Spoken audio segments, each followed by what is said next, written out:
வணக்கம். கதையரசியில ரொம்ப நாளைக்கு அப்புறமா இன்னைக்கு ஒரு ஃபேமிலி ஸ்டோரி கேட்க போறோம்.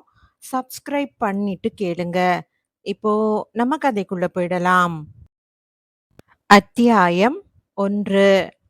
4 வயது நித்திலாவை பள்ளிக்கு கிளப்பிக் கொண்டிருந்தாள் சித்ரா. வட்ட முகமும் குண்டு கன்னங்களுமாக குழந்தை துருதுருவென்று இருந்தாள். யுகேஜி தான் படித்தாலும் அசாத்திய சுறுசுறுப்பு. அவள் கேட்கும் கேள்விகளுக்கு பதில் சொல்ல முடியாமல் விழிப்பாள் சித்ரா. மம்மி, இன்னைக்கு எனக்கு என்ன லஞ்ச் வச்சிருக்க? பூரியும் கிழங்குண்டி செல்லம். அப்பாடா, இன்னைக்கு நான் நல்லா சாப்பிடலாம். பூரி ஜெகதீஷுக்கு பிடிக்காது. அதனால அவன் என்னோட டிஃபனை சாப்பிட மாட்டான். நித்திகண்ணு, நீ என்னம்மா சொல்ற? தினமும் உன் டிஃபனை நீ சாப்பிடுறது இல்லையா? இல்ல மம்மி, எங்க கிளாஸ்ல ஜெகதீஷ்னு ஒரு பையன் இருக்கான். அவன் எப்பவும் என்னோட டிஃபன் பாக்ஸை எடுத்து சாப்பிட்டுடுவான். எங்களுக்கெல்லாம் பசிக்கும். ஆனா எங்கள அடிப்பேன்னு மிரட்டுவான் என்றாள், கண்களில் நீர் பொங்க. ஆத்திரமாக வந்தது சித்ராவுக்கு. என்ன ஸ்கூல் இது? பள்ளியில குழந்தைகள் சரியா சாப்பிட்டாங்களா இல்லையான்னு ஆசிரியர்கள் கண்காணிக்க மாட்டாங்களா? இந்த வயசுலயே என்ன குணம் இது? அடுத்தவர் சாப்பாட்ட பறிக்கிறது என்று யோசிக்க யோசிக்க ஆத்திரம் அதிகமானதை தவிர குறையவில்லை. நித்திமா, நீ கவலையே படாத. நான் ஸ்கூலுக்கு வந்து உங்க மிஸ்ஸு கிட்ட சொல்றேன். வேணாம்மா, ஜெகதீஷ் என்ன அடிப்பான். கண்ணம்மா, நாம தைரியமா இருக்கணும். எவனாவது மிரட்டுனான்னா திருப்பி நீயும் மிரட்டு. மிஸ்ஸு கிட்ட சொல்லிடுவேன்னு பயமுறுத்து. ஆனா அவனுக்கு பணிஞ்சு மட்டும் போகாத. நாம இப்போல இருந்தே தைரியமா இருக்கணும். புரிஞ்சுதா? என்ன புரிந்ததோ? நித்திலா மௌனமாக தலையை ஆட்டியது. இன்று அவள் ஸ்கூலுக்கு போய் பார்த்துவிட்டுத்தான் வரவேண்டும் என்று தீர்மானம் செய்து கொண்டு குழந்தையை ஸ்கூல் பஸ்ஸில் ஏற்றிவிட்டாள். அறக்க பறக்க 2 வாய் திணித்துக் கொண்டு தனக்கும் டிஃபன் பாக்ஸில் கட்டிக்கொண்டு ஸ்கூட்டியை ஸ்டார்ட் செய்கையில் ஃபோன் வந்தது. ஹலோ மேடம், எங்க பேங்க்ல இருந்து கிரெடிட் கார்டு கொடுக்கறோம். Are you interested? வைமா ஃபோனை. ஆஃபீஸுக்கு கிளம்பும் போதுதான் உங்களுக்கு நேரம் கிடைக்குமா என்று எரிந்து விழுந்துவிட்டு வண்டியை ஸ்டார்ட் செய்து கிளம்பினாள். நேரே நித்திலாவின் பள்ளி வாசலில் வண்டியை நிறுத்திவிட்டு கிளாஸ் மிஸ்ஸை தேடினாள். குட் மார்னிங் மேடம், நான் நித்திலாவோட அம்மா. உங்ககிட்ட கொஞ்சம் பேசணுமே. ஓ, நித்திலாவா? ரொம்ப சூட்டிகையான பொண்ணாச்சே. என்ன சொல்லணும் மேடம்? அவளுக்கு கொடுக்கிற டிஃபன் பாக்ஸ் ஐட்டத்தை எல்லாம் யாரோ ஜெகதீஷ்னு ஒரு பையன் பிடுங்கி சாப்பிட்டுடுறானா. இது உங்களுக்கு தெரியுமா? முதல்ல தெரியாது. நேத்து தான் வேற ஒரு பேரண்ட் வந்து கம்ப்ளைண்ட் குடுத்துட்டு போனாங்க. இப்போ நீங்களும் சொல்றீங்க. நாங்க பாத்துக்கிறோம் மேடம். நீங்க ஒரு விஷயத்த புரிஞ்சுக்கணும். நான் ஒரு பிரைவேட் கம்பெனில நல்ல வேலையில இருக்கேன். உங்கள நம்பி தான் நித்திலாவ ஸ்கூலுக்கு அனுப்புறேன். நீங்க இப்படி நடக்க விடலாமா? எனக்கு ஆபீஸ்ல இருக்கிற பிரச்சனைய சமாளிக்கவே சரியா இருக்கு. இப்ப இது வேறயா? நீங்க சொல்றது எனக்கு புரியுது மேடம். இனிமே இப்படி நடக்காது. நீங்க கவலைப்படாம போயிட்டு வாங்க என்றாள் அந்த மிஸ். கொஞ்சம் லேசான மனதோடு ஆபீஸுக்குள் நுழைந்தாள் சித்ரா. அவள் வேலை செய்யும் நிறுவனம் இந்தியா முழுக்க கிளைகள் கொண்டது. சென்னை தான் ஹெட் ஆபீஸ். பல கிளை அலுவலகங்களிலிருந்து வரும் பிரச்சனைகளை சமாளித்து அவைகளுக்கு தீர்வு காண்பது, புது கிளைகளுக்கு இடம் பார்ப்பது, ஏஜென்ட்டுகளை நியமிப்பது, தொழிலாளர்களிடையே ஏற்படும் பிரச்சனைகளை தீர்ப்பது என மிக முக்கியமான ஹெச்ஆர் மேனேஜர் பதவியில் இருந்தாள் சித்ரா. ரூமில் நுழைந்து கம்ப்யூட்டர் முன் அமர்ந்து கண்களை மூடி ஒரு நிமிடம் கடவுளை வணங்கினாள். மேடம், உங்களை எம்டி கூப்பிடுறாரு என்றான் பியூன். இது ஒரு புது தொல்லை. செந்தில் சார் புதிதா எம்டியா பதவியேற்றதுக்கு பிறகு தொல்லைகள் சற்று அதிகமா இருக்கு. இதுக்கு முன்னாடி இருந்தவர் வயசான மனுஷன். ரொம்ப நல்லவரு. மிகவும் பொறுமையா இருப்பாரு. இப்போ இவர் எதுக்கு கூப்பிட்டிருக்காரோ என்ன நினைத்தபடியே அவரது ரூமுக்குள் நுழைந்தாள். வாங்க சித்ரா, உட்காருங்க. குட் மார்னிங் சார் என்றபடியே அமர்ந்தாள். சித்ரா, போன வாரம் டில்லி பிரான்ச்ல ஒரு விழா நடத்துனாங்க இல்லையா? அதுக்கு நீங்க ஏன் போகல? அங்க உள்ள மேனேஜர் தன்னை நீங்க அவமதிச்சதா எனக்கு மெயில் போட்டிருக்காரு. சார், எனக்கு ஒரு சின்ன குழந்தை இருக்கு. அவளெல்லாம் தனியா விட்டுட்டு என்னால எங்கேயும் போக முடியாது. இத நான் இங்க வேலைக்கு சேரும்போதே சொல்லிட்டேன். அப்போ இருந்த எம்டியும் பெண்கள நாங்க டூர் எல்லாம் அனுப்ப மாட்டோம்னு சொல்லித்தான் என்ன சேர்த்தாரு. இருக்கலாம். அவரு கொஞ்சம் பழங்கால டைப். நீங்க உங்க ஹஸ்பண்ட் கிட்ட குழந்தைய விட்டுட்டு இனி வர்ற விழாக்களுக்கெல்லாம் போய் தான் ஆகணும். என்ன, புரியுதா? எச்சில் விழுங்கினாள் சித்ரா. சார், எனக்கு ஹஸ்பண்ட் கிடையாது. சொந்தக்காரங்க எல்லாரும் திருநெல்வேலியில இருக்காங்க. நான் எப்படி சார் என் மகள தனியா விட்டுட்டு போக முடியும்? நான் உங்க பர்சனல் ஃபைல பார்த்தேன். மேரீட்ன்னு தான் போட்டிருந்துச்சு. விடோன்னு போடலையே. இல்ல சார், அது வந்து அவரு உயிரோட தான் இருக்காரு. ஆனா வந்து ம். எனக்கு புரியுது. நீங்களும் அவரும் ஏதோ காரணத்துக்காக பிரிஞ்சிருக்கீங்க. இல்லையா? மௌனமாக தலையசைத்தாள் சித்ரா. அத்தியாயம் 2. தன் முன்னால் தலை குனிந்து அமர்ந்திருந்த பெண்ணை ஒரு நமுட்டு சிரிப்போடு பார்த்துவிட்டு பேசினார். ஏன் எதுக்குன்னு கேட்டு நான் உங்கள சங்கடப்படுத்த மாட்டேன். அது உங்களோட தனிப்பட்ட விஷயம். ஆனா அதுக்காக நீங்க நிர்வாகத்துல சலுகைகள் எதிர்பார்க்க முடியாது. இன்னும் 10 நாள்ல கல்கத்தால ஃபங்ஷன் ஒண்ணு நடக்க போகுது. அதுல நீங்க கலந்துக்கிட்டு தான் ஆகணும். நாளே நாள் தான். போக வர ஃப்ளைட்டு தான். அதுக்குண்டான ஏற்பாடுகள போய் பண்ணுங்க என்று சொல்லிவிட்டு அவளை போக சொல்லிவிட்டார்.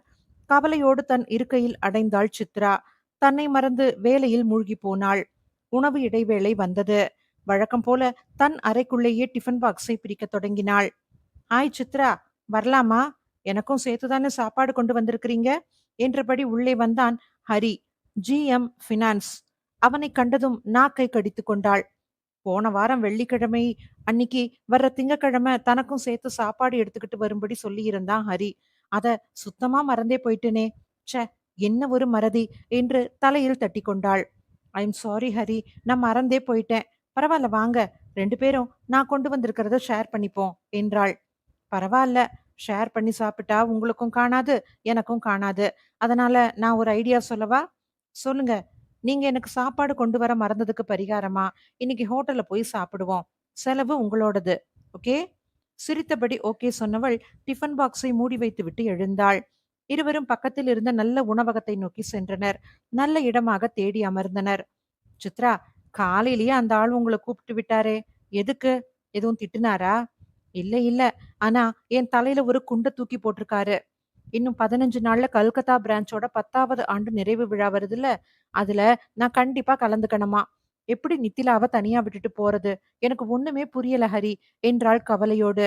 சற்று நேரம் யோசித்தான் அவன். ஏற்கனவே உங்கள கண்டா அவனுக்கு ஆகாது. அவன் வேணும்னே தான் உங்கள வர சொல்லியிருக்கான். நீங்க போகலைன்னா ஏதாவது ஆக்ஷன் எடுப்பான். அதனால போயிட்டு வந்துடுங்க. என்ன ஹரி, நீங்களும் புரியாமலே பேசுறீங்க. நித்திலாவ நான் எங்க விடுவேன்?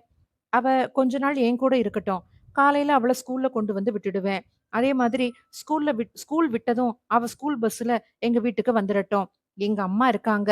அவங்க பார்த்துப்பாங்க. ஒண்ணும் கஷ்டம் இல்ல என்றான். இல்ல, உங்க அம்மாவுக்கு எதுக்கு வீண் சிரமம்? அவங்க பாவம். என்னால அவங்களுக்கு கஷ்டம். ஒரு கஷ்டமும் இல்ல. 4 வயசு குழந்தைக்குன்னு தனியாவா சமைக்க போறாங்க? எங்களுக்கு உள்ளதுல ஒரு கவலம் அவளுக்கும். யோசிக்காதீங்க. சரின்னு சொல்லுங்க. அதுக்கு முதல் கட்டமா வர்ற சனி, ஞாயிறு 2 நாளும் நித்திலாவ எங்க வீட்டுக்கு கூட்டிக்கிட்டு வாங்க. அப்பதான் அவ எங்க கூட நல்லா ஒட்டிக்குவா என்றான். ரொம்ப தேங்க்ஸ் ஹரி. நான் இந்த உதவிய மறக்கவே மாட்டேன். கண்டிப்பா சனி, ஞாயிறு வரேன். அப்புறம் ஒரு முக்கியமான விஷயம் சித்ரா. சொல்லுங்க. நீங்க கல்கத்தா போகும்போது டெல்லில இருந்து ஆஷாவும் வராங்க. அதனால என்ன? இங்க இருந்து நம்ம எம்டி கல்கத்தா போறதே ஆஷாவுக்காகத்தான். அவங்க 2 பேரும் கொஞ்சம் அப்படி இப்படி இருந்தாங்கன்னா, நீங்க அதெல்லாம் கண்டுக்காதீங்க. என்னமும் செஞ்சுகிட்டு போகட்டும். மௌனமானாள் சித்ரா. நான் இன்னொன்னும் சொல்லுவேன். நீங்க என்ன தப்பா நெனச்சுக்க கூடாது. அவனை ஏறிட்டாள். எம்டிக்கு உங்க மேலயும் ஒரு கண்ணு இருக்குன்னு எனக்கு தகவல் வந்துச்சு. நீங்க ரொம்ப ஜாக்கிரதையா இருக்கணும். நான் சொல்றது உங்களுக்கு புரியுதா? வயிற்றில் பய ரத்தம் பாய்ந்தது அவளுக்கு. அத்தியாயம் 3. உங்களுக்கு எப்படி தெரியும் ஹரி? எனக்கு டிரைவர்கள், பியூன்கள் இவங்க எல்லாமே நல்ல பழக்கம். எங்க வீட்டுக்கு 2 ஒரு வேலை செய்ய நம்ம பியூன் பாலாஜிய வர சொல்லுவேன். அப்போ அவன் சொன்னது தான் இந்த விஷயங்கள். என்ன சொன்னான்? எம்டி கார்ல வரும்போது டிரைவர் அருள் கிட்ட உங்கள பத்தி விசாரிச்சாராம். கல்யாணம் ஆயிடுச்சா? அப்படின்னா புருஷன் எங்க? வீட்டுல யார் யாரெல்லாம் இருக்காங்க? அப்படின்னு கேட்டாராம். அருளுக்கு தான் உங்கள நல்லா தெரியுமே. அதனால அவன் நீங்க புருஷன் கூட இல்லன்னு சொன்னானாம். அதுக்கு எம்டி ரொம்ப நல்லதா போச்சுன்னு சொல்லி சிரிச்சாராம். ச்சே! என்ன மனுஷங்க அவரு! ஒரு பொண்ண விட்டு வைக்க மாட்டாரு போல இருக்கு. எனக்கு பயமா இருக்கு ஹரி. நான் இப்ப என்ன செய்ய? பயப்படாதீங்க. அவரு ஒண்ணும் செய்ய மாட்டாரு. தைரியமா போயிட்டு வாங்க. நான் இத எதுக்கு சொன்னேன்னா, நீங்க ஜாக்கிரதையா இருக்கணுங்கிறதுக்காகத்தான். எம்டி மாதிரி 2 பேரு இருந்தா போதும். பொம்பளைங்களால வேல பார்க்கவே முடியாது. அவரு பொண்டாட்டிய எப்படி பார்த்துக்கிட்டு சும்மா இருக்காங்க? ம். இந்த மாதிரி தொல்ல வரும்னு தெரிஞ்சுதான் அவரு கல்யாணமே செஞ்சுக்கல. வயசு 50 ஆகுது. ஆனா ஆளு ட்ரிம்மா இருக்காரு. காலையில, மாலையில யோகா தவறாம செஞ்சுருவாரு. அசைவம் கூட சாப்பிட மாட்டாரு. என்ன செஞ்சு என்ன? மனசு சுத்தம் இல்லையே! நான் கவனமா இருக்கேன். நீங்க நித்திலாவ பாத்துக்கிறேன்னு சொன்னதுக்கு ரொம்ப நன்றி என்றாள். இருவரும் சாப்பிட்டு விட்டு எழுந்தனர். அவளை பணம் கொடுக்க விடவில்லை ஹரி. நான் சும்மா சொன்னேங்க. அப்பதான் நீங்க வருவீங்கன்னு. ஆஃபீஸ்ல வச்சு இந்த விஷயமெல்லாம் பேச முடியுமா? அதான் உங்கள வெளில வரவழைக்கத்தான் அப்படி சொன்னேன்" என்றான். கண்களில் நீர் துளிர்த்தது சித்ராவுக்கு. யார் இந்த ஹரி? கடந்த 2 வருடங்களாகத்தான் பழக்கம். இதுநாள் வரை ஒரு தவறான பார்வை இல்லை, பேச்சு இல்லை. கண்ணியமான மனிதன். எத்தனை நல்ல மனமிருந்தால் என் மகளை பார்த்துக் கொள்வேன் என்று சொல்லியிருப்பான். ம், இவனை மணந்தவள் பாக்கியசாலிதான் என்று எண்ணிக்கொண்டாள். ஆபீஸ் வந்து வேலையில் அமர்ந்தவள் எம்டியை பற்றி மறந்தே போனாள். அத்தியாயம் 4. வெள்ளிக்கிழமை மாலை சனியும் ஞாயிறும் நாம் ஹரி வீட்டுக்கு போக போகிறோம் என்றதும் குதித்தது நித்திலா. யாருமா ஹரி அங்கிள்? முன்னால ஒரு தடவை எனக்கு பீட்சா வாங்கி கொடுத்தாரே, அவரா? ஆமா நித்தி, அவரேதான். அம்மா அடுத்த வாரம் அநேகமா கல்கத்தாவுக்கு போக வேண்டி இருக்கும். அப்போ நீ அழாம அவங்க வீட்டுல இருப்பியா? அவங்க அதுக்குத்தான் உன்னை பார்க்கணும்னு கூப்பிடுறாங்க. ஓ, இருப்பேனே மம்மி. அங்க யாரு இருக்காங்க? ஹரி அங்கிளும் அவங்க மம்மியும் தான் இருக்காங்க. நீ நல்ல பிள்ளைன்னு பேர் வாங்கணும். புரிஞ்சுதா? என்றாள். சரி என்று சொல்லிவிட்டு டிவி பார்க்க தொடங்கி விட்டாள் நித்திலா. சனிக்கிழமை அன்று காலையில் ரவா இட்லி செய்து சட்னி அரைத்து எடுத்துக்கொண்டு அவர்கள் வீட்டுக்கு புறப்பட்டாள். நித்திலா அழகான பட்டுப்பாவாடை அணிந்து பட்டாம்பூச்சி போல இருந்தது. அன்பாக வரவேற்றார் ஹரியின் அம்மா. அம்மா, இவங்க தான் சித்ரா. என் கூட ஆபீஸ்ல வேலை செய்யறாங்க. இது அவங்க மக.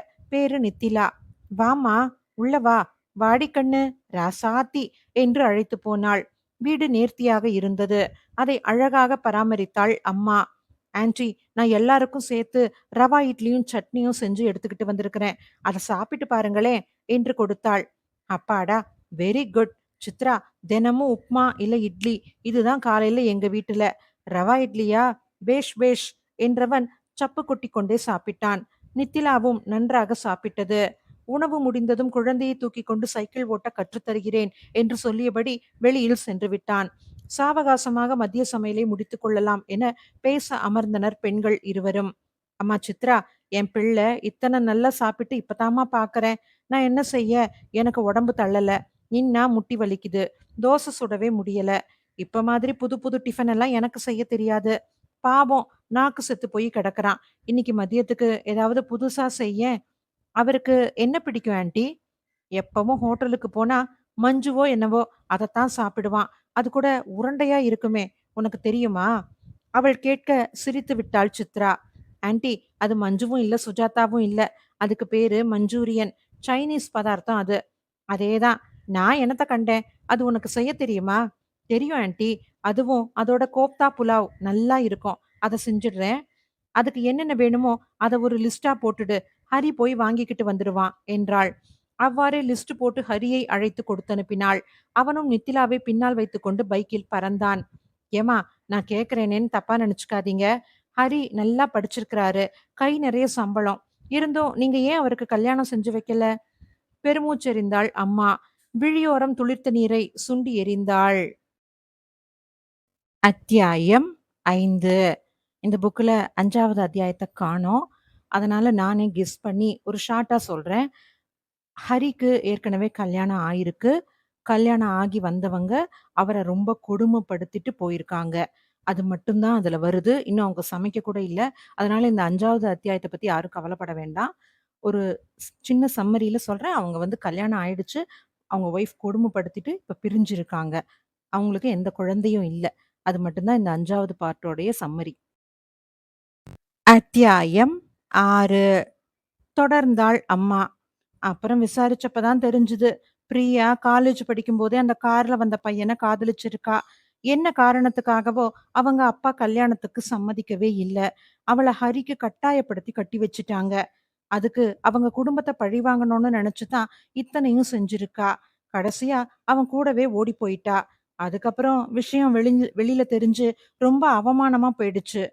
ஆமா ஆன்ட்டி, ரொம்ப அவமானம் தான். அதனால ஹரி அந்த ஆபீஸ் வேலைய விட்டுட்டு உங்க ஆபீஸ்ல சேர்ந்தான். அதுக்கப்புறம் எப்பவும் உர்ருன்னு இருந்தவன் உன்னை பார்த்ததுக்கு அப்புறம் தான் கொஞ்சம் கலகலன்னு பேச ஆரம்பிச்சான். அதுவும் இன்னைக்கு நீ உன் மகளை கூட்டிக்கிட்டு வந்துட்டியா? அவனுக்கு சந்தோஷம் தாங்கல.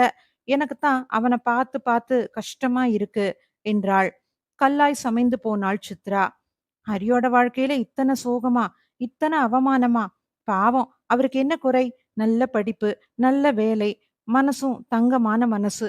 இவரோட வாழ குடுத்து வச்சிருக்க வேண்டாமா என்று எண்ணியது அவளது உள்ளம். தன் எண்ண ஓட்டத்தைக் கண்டு பயந்து போனாள் சித்ரா. சிச்சி, என்ன நினைப்பு இது? நான் நித்திலாவோட அம்மா. எனக்கு கல்யாணம் ஆயிடுச்சு. இத நான் மறக்கவே கூடாது. கடவுளே, எனக்கு மன உறுதிய குடு என்று வேண்டிக் கொண்டாள். என்னம்மா சித்ரா, எங்க கதைய கேட்டதும் உனக்கே பரிதாபமா இருக்குதா? என்ன செய்ய? அவன் தலையில ஆண்டவன் இப்படி எழுதிட்டானே என்றாள் அம்மா.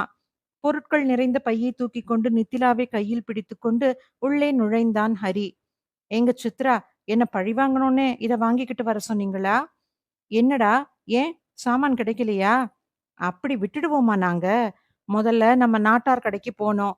அவருக்கு இதுல எழுதி இருக்கிறதுல பாதி சாமான் தெரியவே இல்ல. பேசாம வீட்டுக்கு வந்துடலான்னு நினைச்சப்போ நித்திலா தான் சொன்னா. அம்மா இத நீல்கிரீஸ்ல வாங்குவாங்கன்னு. சரின்னு அங்க போனோம். லிஸ்ட்ட அங்க இருந்த பொண்ணு கையில குடுத்தா அது முழிக்குது. அப்புறம் நானும் நித்திலாவும் ஷெல்ஃபா தேடி வாங்கிக்கிட்டு வந்தோம். அப்படி என்னங்க செய்ய போறீங்க? என்றான் நீளமாக. அவன் தன்னுடன் நித்திலாவை சேர்த்து பேச பேச மனம் இளகியது சித்ராவுக்கு. என்னம்மா செய்ய சொன்ன? இவங்க வேற பேந்த பேந்த முழிக்கிறாங்க. பக் என்று சிரித்து விட்டாள். ஒண்ணும் இல்ல ஹரி, கோஃப்தா புலாவும் வெஜ் மஞ்சூரியனும் தான் என்றாள். வாவ், உங்களுக்கு இதெல்லாம் செய்ய தெரியுமா? கலக்கிட்டீங்க போங்க. சீக்கிரம், எனக்கு இப்பவே பசிக்குது என்றான். மம்மி, கூடவே ஆலு தம்மும் செய்யுங்க மம்மி, எனக்கு ரொம்ப பிடிக்கும் என்றது நித்திலா. ஆமா, நித்தி சொல்லிட்டா அதுக்கு மறு பேச்சே கிடையாது. அதையும் செஞ்சிருங்க. கொண்டாங்க, என்னென்ன காய்கறி நறுக்கி தரணும்னு சொல்லுங்க, நானே நறுக்கிறேன் என்றவனை ஆச்சரியமாக பார்த்தாள் அவள். அத்தியாயம் 7. நித்திலாவை ஹரி வீட்டில் விட்டுவிட்டு கல்கத்தா போய்விட்டாள் சித்ரா. அந்த 4 நாட்களும் மிகவும் மகிழ்ச்சியாக இருந்தது குழந்தை. எந்நேரமும் பாட்டியுடனேயே ஒட்டி கொண்டிருந்தாள். பாட்டி கதை சொல்லியபடி சோறு ஊட்டவும் நிறையவே சாப்பிட்டாள். வீட்டு பாடங்களில் ஹரி உதவினான். மொத்தத்தில் நாட்கள் போனதே தெரியவில்லை. அன்றுதான் சித்ரா வருகிறாள். சனிக்கிழமை என்பதால் ஹரி வீட்டில் இருந்தான். நித்திலாவுக்கு அரை நாள் பள்ளி. அதனால் அவளை காலையில் விட்டுவிட்டு வந்தான்.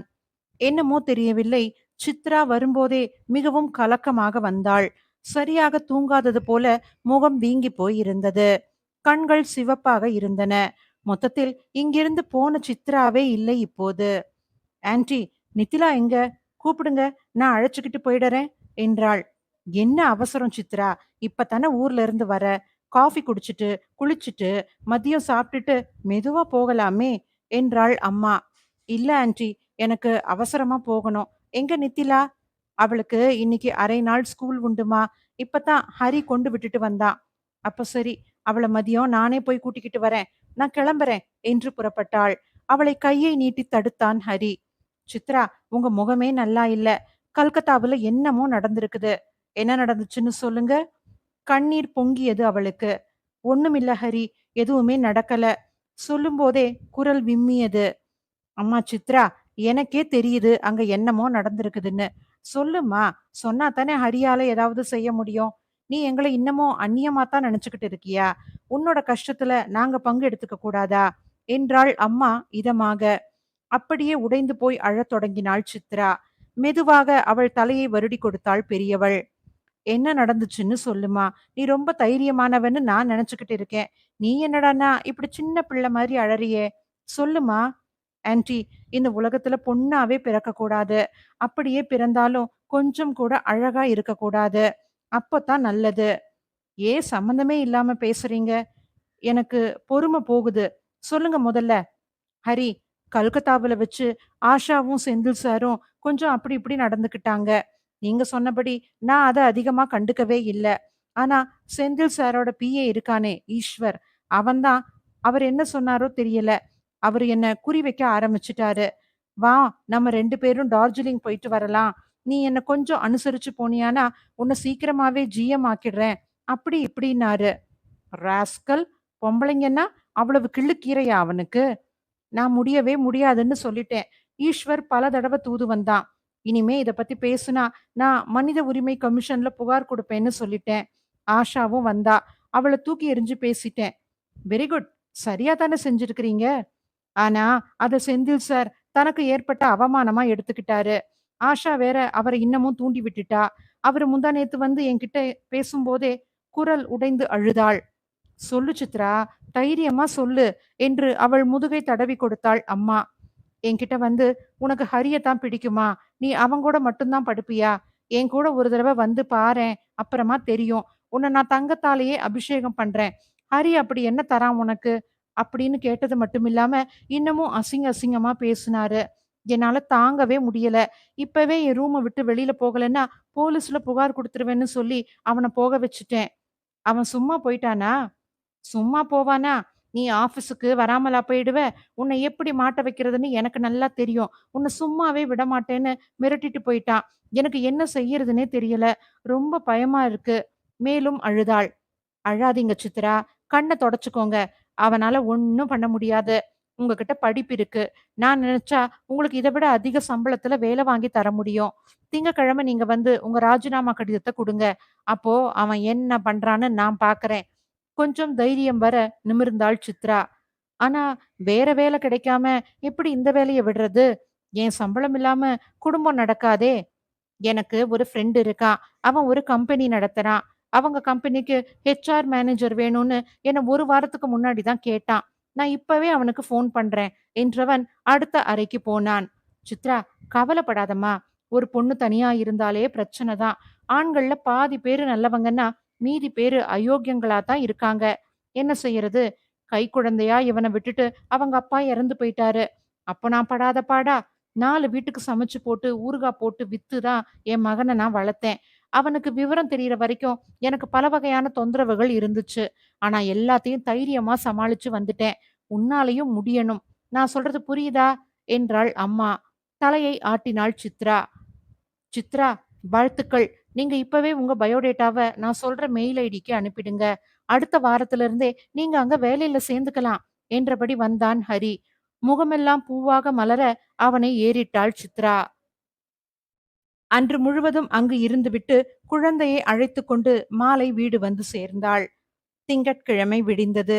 கொஞ்சம் பயமாகவே இருந்தது. ஆபீஸுக்கு போனதும் முதல் வேலையாக எம்டி செந்தில் சாரை பார்க்க போனாள் அவள். வா சித்ரா, வந்து உட்காரு. நீ வருவேன்னு எனக்கு நல்லா தெரியும். மன்னிப்பு எதுக்கு? நீ என்ன புரிஞ்சு நடந்துகிட்டா சரி என்று இழித்தான் அவன். அப்படியே ஓங்கி அறையலாமா என்று எழுந்த ஆத்திரத்தை கஷ்டப்பட்டு அடக்கிக் கொண்டாள். சார், நான் என்னோட ராஜினாமா கடிதத்தை கொடுக்க தான் வந்தேன். என்ன சீக்கிரமே ரிலீவ் பண்ணிடுங்க சார். வேலைய விட்டுட்டு என்ன பண்ண போற? ஹரியோட நிரந்தரமா இருக்க போறியா? அவனுக்கு நீ அலுத்து போயிட்டேன்னா என்ன பண்ணுவ? அத யோசிச்சியா? அதற்கு மேலும் ஆத்திரத்தை அடக்க முடியாமல் வெடித்தாள் சித்ரா.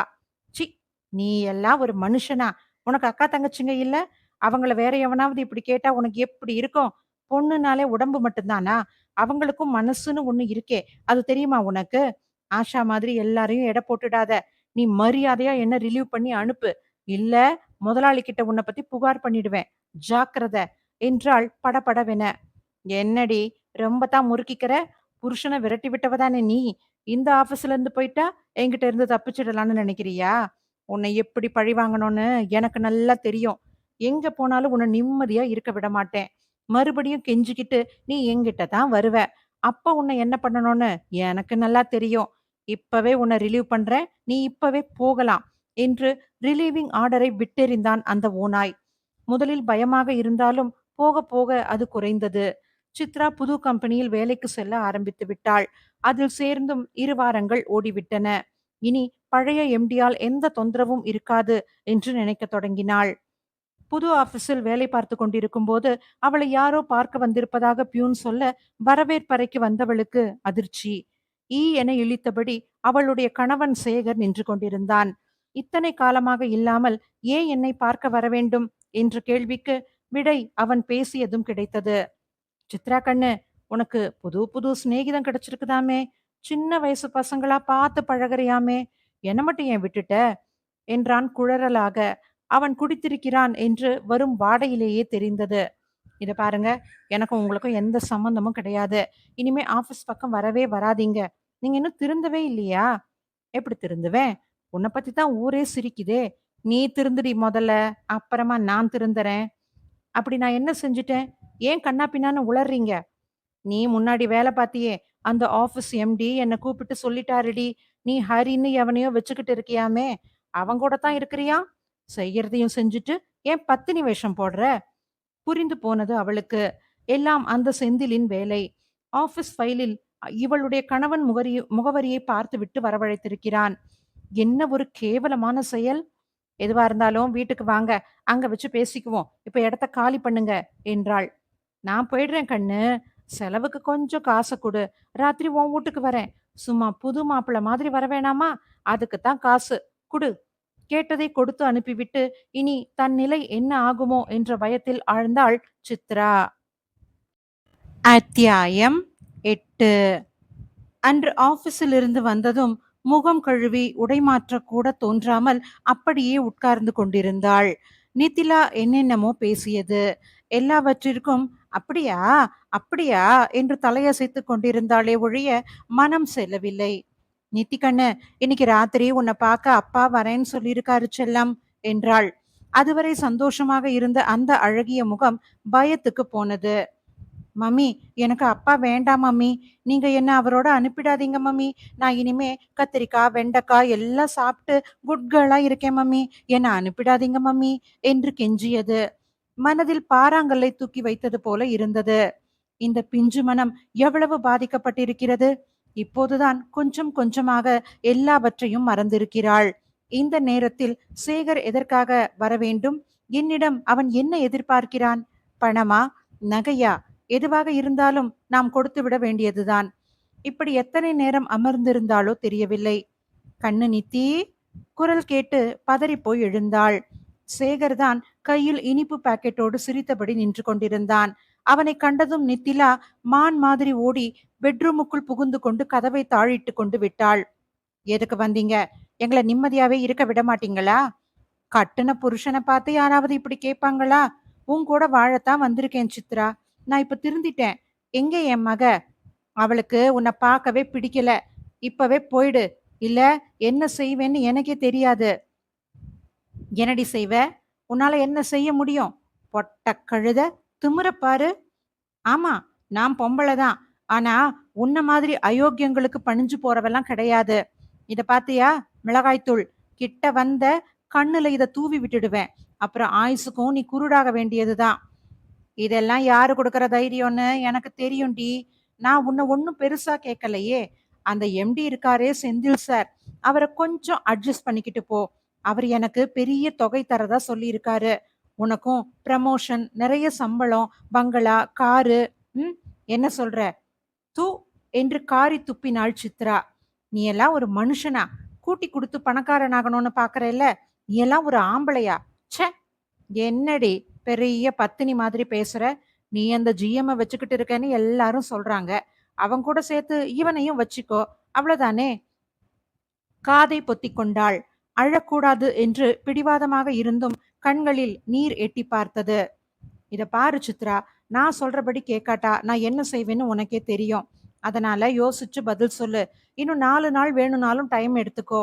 இப்போ நான் போறேன். 4 நாள் கழிச்சு திரும்பி வருவேன் என்று சொல்லிவிட்டு போய்விட்டான். அவன் போனதும் நித்திலா மெதுவாக வெளியில் வந்தது. மம்மி, எனக்கு பயமா இருக்கு மம்மி. நாம ஹரி அங்கிள் வீட்டுக்கு போயிடலாம் மம்மி. அவரையே எனக்கு அப்பாவா கொண்டு வந்துடுங்களேன். சரின்னு சொல்லுங்க மம்மி என்றது. அமைதியாக குழந்தையை தூங்க வைத்துவிட்டு சிந்தனையில் ஆழ்ந்தாள். நாளை ஹரி வீட்டுக்கு செல்ல வேண்டும். அவனிடம் தனக்கு இன்னும் விவாகரத்து ஆகவில்லை என்பதையும், அதனால் ஹரியை திருமணம் செய்து கொள்ள முடியாத நிலையில் தான் இருப்பதையும், விவாகரத்து கேட்டால் எங்கே குழந்தை தன் கையை விட்டு போய்விடுமோ என்ற தன் பயத்தையும் அவனிடம் சொல்லி இந்த பிரச்சனைக்கு ஒரு வழி கேட்க வேண்டும் என்ற முடிவோடு தானும் தூங்கி போனாள். மறுநாள் திட்டமிட்டபடி ஹரி வீட்டுக்கு போனாள். அன்று நித்திலாவுக்கு சற்று ஜுரமாக இருந்ததால் அவளுக்கு மருந்து கொடுத்து ஊசி போட்டார்கள். அதனால் குழந்தை நன்றாக தூங்கிவிட்டது. நித்திலா, என்னமோ அப்பா வந்தாங்க, மம்மிய மிரட்டுனாங்கன்னு சொன்னாலே, என்னம்மா விஷயம்? உன் புருஷன் வந்தானா? என்ன சொன்னா என்றாள் அம்மா. நான் என்னத்த சொல்றது ஆன்ட்டி? நானே இது சம்பந்தமா ஹரிகிட்ட பேசணும்னு தான் நினைச்சுக்கிட்டு இருக்கேன். நீங்களே கேட்டுட்டீங்க. ஹரி எங்க? அவரையும் கூப்பிடுங்களேன். எனக்கு இப்போ உங்க உதவியும் ஆதரவும் கண்டிப்பா தேவை. ஹரி உள்ளே வந்தபடியே, என்ன விஷயம் சித்ரா? நித்திலாவும் பயந்து போயிருக்கா? நீங்களும் பதட்டமா இருக்கீங்களே, என்ன விஷயம்? எல்லாம் அந்த எம்டி செந்தில் சார் பண்ற கூத்து தான் ஹரி. நான் கம்பெனியை விட்டு போகும்போதே நீ எப்படி நிம்மதியா வாழ்ந்துடுறேன்னு பாக்குறேன்னு சொன்னாரு. நான் அதை அவ்வளோ சீரியஸா எடுத்துக்கல. ஆனா இப்போ அவர் என் புருஷனை தூண்டி விட்டு என்ன விலை பேசுறாரு. அதுக்கு நான் ஒத்துக்கலைன்னா விளைவுகள் விபரீதமா இருக்குங்கிறாரு. நீ ஏம்மா பயப்படுற? நான் இதுக்கு ஒரு வழி சொல்லவா? என்றாள் அம்மா. சொல்லுங்க ஆன்ட்டி. இத்தனை நாள் கண்ணாமூச்சி ஆடுனதெல்லாம் போதும். ஹரியும் நீயும் ஒருத்தர ஒருத்தர் விரும்புறீங்கன்னு எனக்கு நல்லாவே தெரியும். எனக்கும் இதுல சம்மதம் தான். நித்திலா என் பேத்தி தான். அதுல எந்த மாற்றமும் இல்ல. நீ தனியா இருக்கிறதுனால தானே கண்டவனும் வந்து உன்னை மிரட்டுறான். நீ ஹரியோட மனைவி ஆயிடு. அப்ப யாரால என்ன செய்ய முடியும்? சற்று நேரம் அந்த இடம் மௌனமாக இருந்தது. ஆன்ட்டி, என்னை பத்தி சரியா தெரிஞ்சுக்காம நீங்க இப்படி ஒரு முடிவுக்கு வருவீங்கன்னு நான் நினைக்கவே இல்ல. ஹரி மனசுல இப்படி ஒரு எண்ணம் இருக்குன்னு எனக்கு தெரியாது. அவரு ஒரு நாள் கூட சொன்னதில்ல. அதான் இப்ப எங்க அம்மா சொல்லிட்டாங்கல்ல. அவங்க விருப்பம் தான் என் விருப்பமோ. என்னை பத்தியும் என்னோட கல்யாண வாழ்க்கைய பத்தியும் உங்ககிட்ட சொல்லிட்டேன்னு அம்மா சொன்னாங்க. உனக்கு சம்மதமா? சொல்லு சித்ரா. வாயடைத்து போனாள் அவள். சித்ரா, ஒரு தடவை நித்தி என்கிட்ட என்ன சொன்னா தெரியுமா?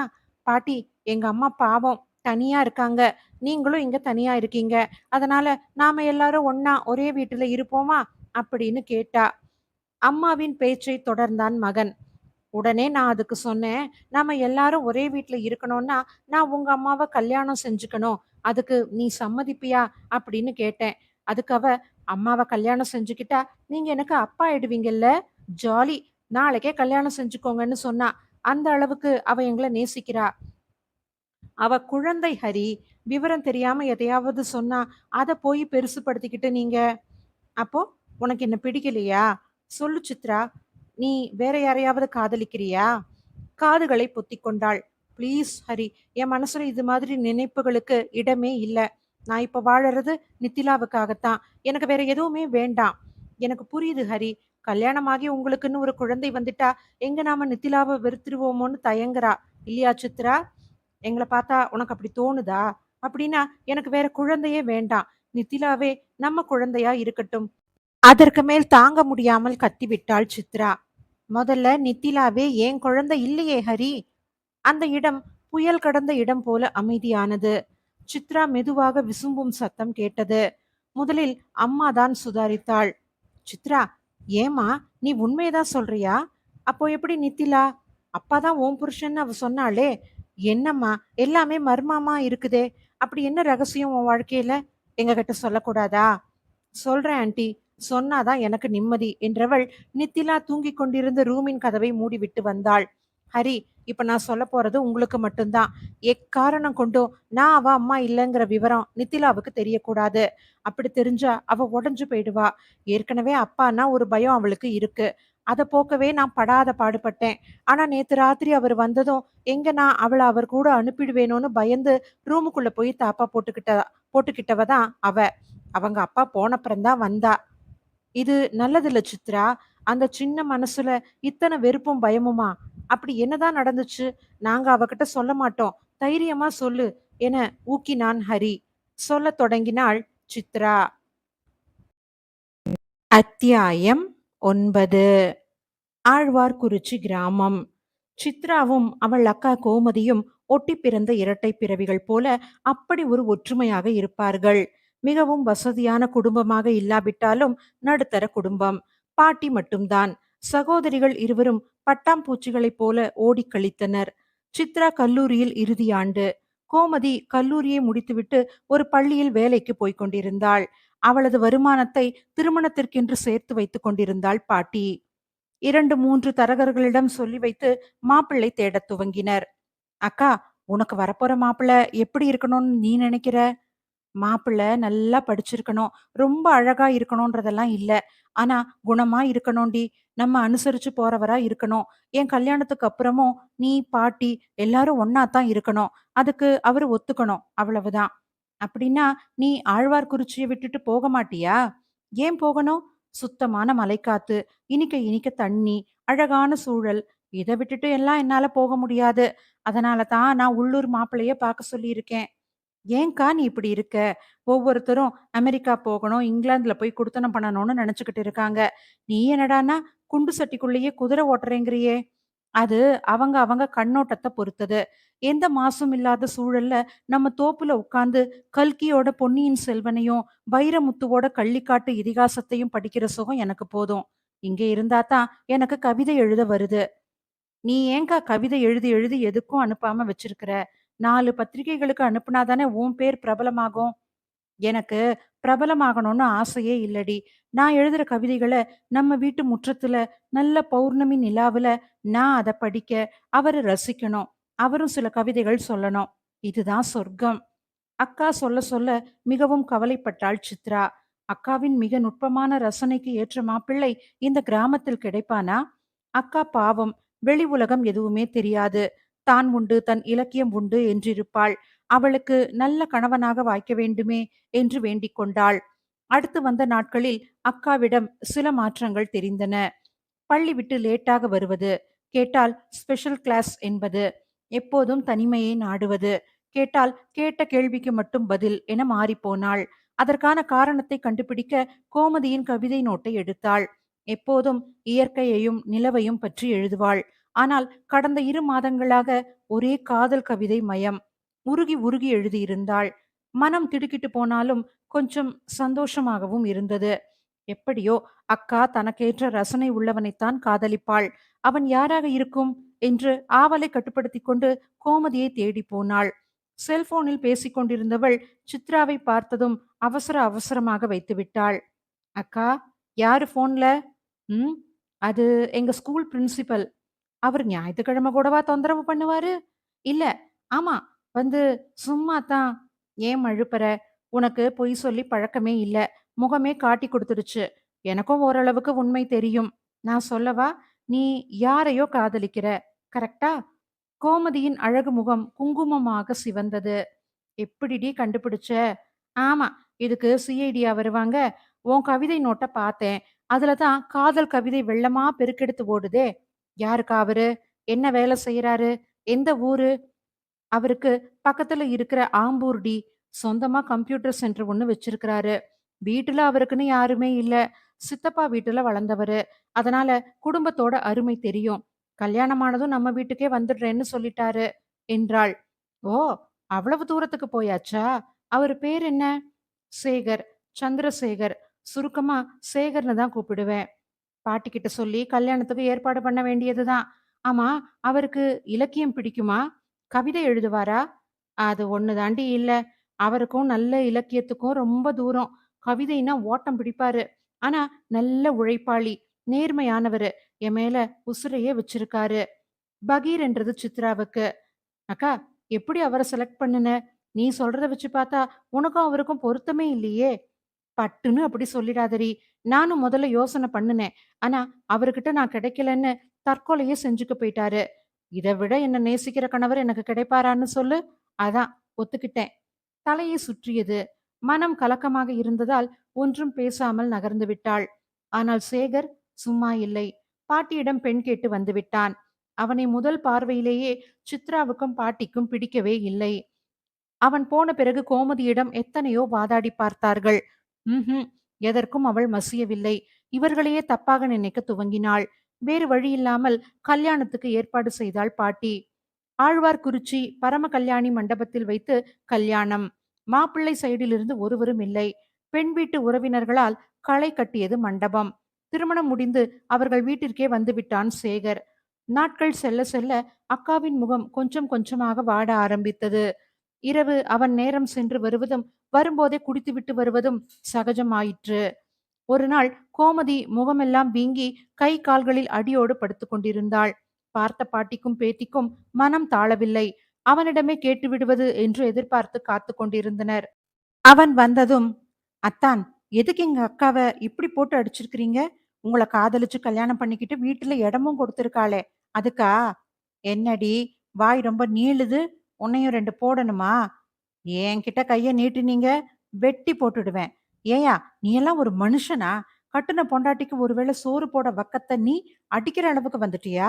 சொல்லு, எதுக்கு அடிச்ச? அத அவ சொல்லலையா? உங்க அக்கா பேர்லயும் உன் பேர்லயும் இருக்கிற தோப்ப என் பேருக்கு எழுதி வைங்க. அப்பதான் நான் அத வித்து என் பிசினஸ்ல போட முடியும்னு கேட்டேன்.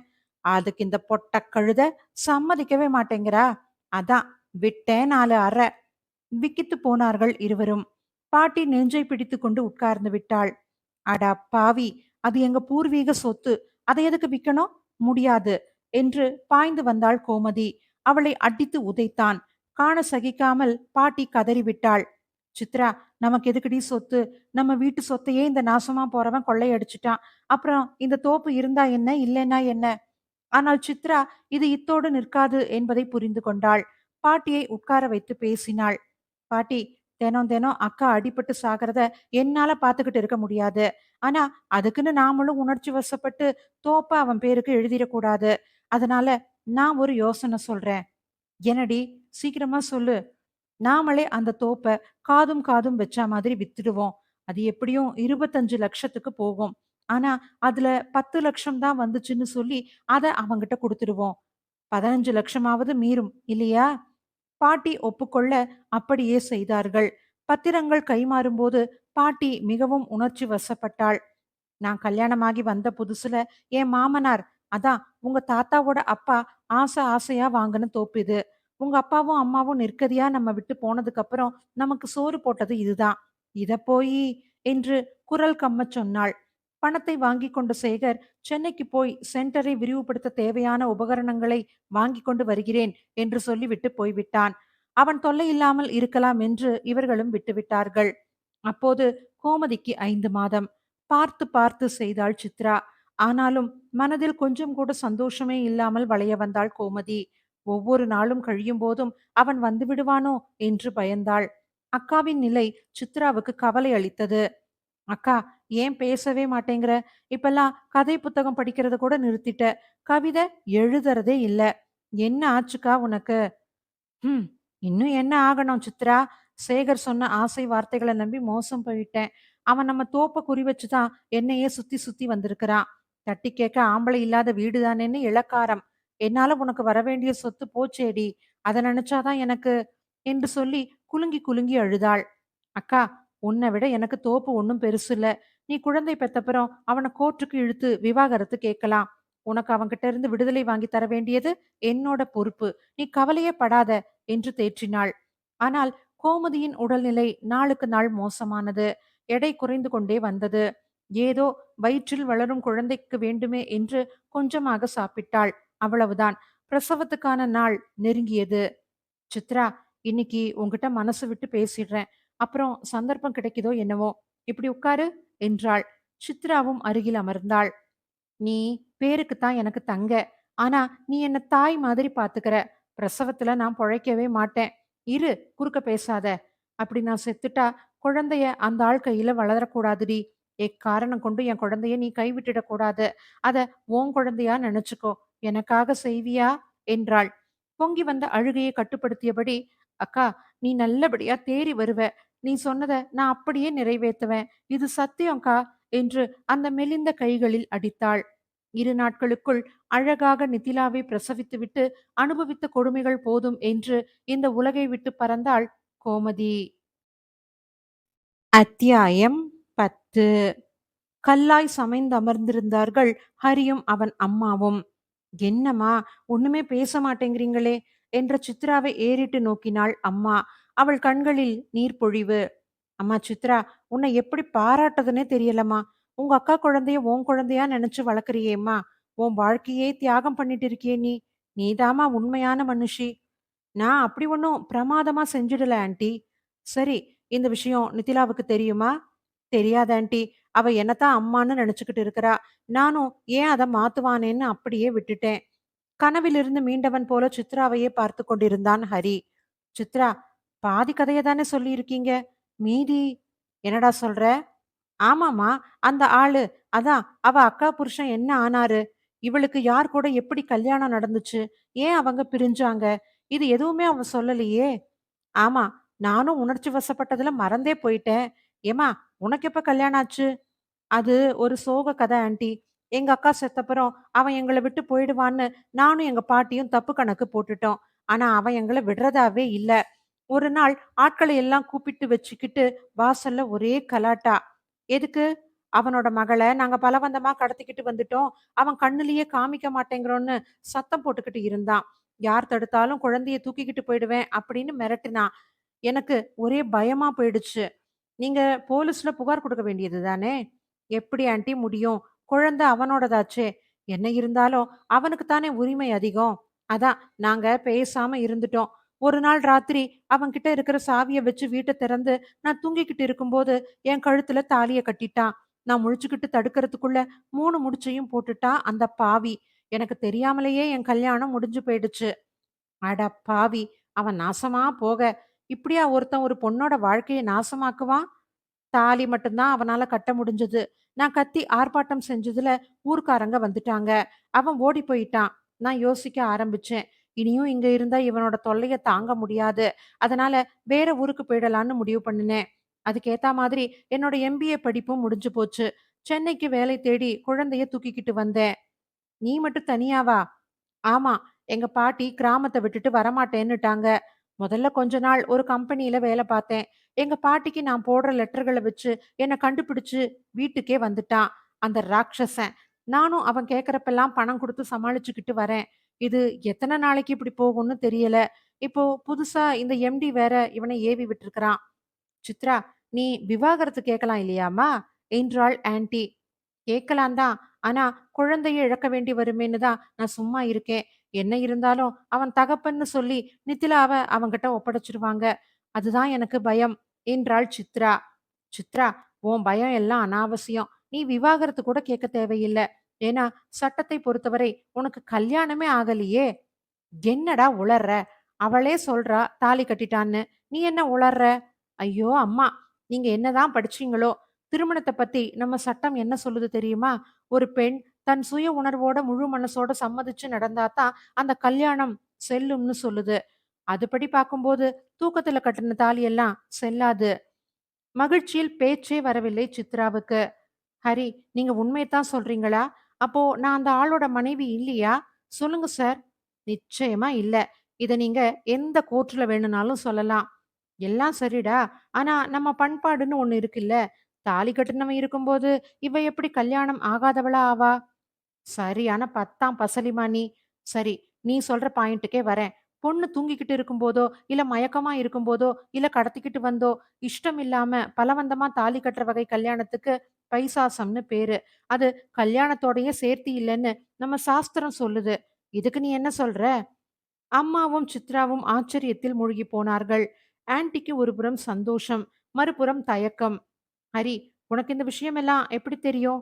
எனக்கே தெரியாதே! அம்மா, கொஞ்ச நாளைக்கு முன்னால தான் நான் ஒரு சாஸ்திரிகள் பிரசங்கம் பண்றத கேட்டேன். அப்போ அவரு தான் இந்த விஷயத்த பத்தி தெளிவா, விளக்கமா சொல்லிக்கிட்டு இருந்தாரு. அன்னிக்கு கேட்டது, இன்னிக்கு சித்ராவுக்கு உபயோகப்படுது. மகிழ்ச்சியில் ஆன்ட்டியின் கைகளை இறுகப் பற்றிக் கொண்டாள் சித்ரா. கண்களிலிருந்து தாரை தாரையாக கண்ணீர் வழிந்தது. பேசக்கூட வரவில்லை. பயந்து போனாள் ஹரியின் அம்மா. சித்ரா, உனக்கு என்னம்மா செய்யுது? ஏன் இப்படி ஏங்கி ஏங்கி அழுவுற? சொல்லுமா, என்று பதறினாள். ஹரிதான் பதில் சொன்னான். அம்மா, அவள கொஞ்சம் ஃப்ரீயா அழ விடுங்க. இத்தன வருஷமா தான் கல்யாணம் ஆனவன்னு இனி எந்த வாழ்க்கையும் வேணான்னு நினைச்சு வாழ்ந்துகிட்டு இருந்தா. தனக்கும் வாழ வாய்ப்பு இருக்குன்னு தெரிஞ்சதும் அவளால சந்தோஷத்த அடக்க முடியல. அப்படித்தானே சித்ரா? என்றான். கண்ணீரின் ஊடே தலையசைத்தாள் அவள். சற்று நேரம் மௌனமாக கழிந்தது. நித்திலா எழுந்து வந்தாள். இப்போது அவளது உடல்நிலை சற்று தேவலாம். மம்மி, என்றவள் அம்மாவை கட்டிக்கொண்டாள். பாட்டி, பாவம் எங்க அம்மா. நேத்து எங்க அப்பா வந்ததும் மம்மி ரொம்ப பயந்து போயிட்டாங்க. தெரியுமா? எனக்கும் ரொம்ப பயமாயிடுச்சு. ஏன் நித்திக்குட்டி, உனக்கு அப்பான்னா பிடிக்காதா? இல்ல பாட்டி, எனக்கு அப்பானாலே வெறுப்பு. அவர் வந்தாலே எங்க மம்மி அழுதுகிட்டே இருப்பாங்க.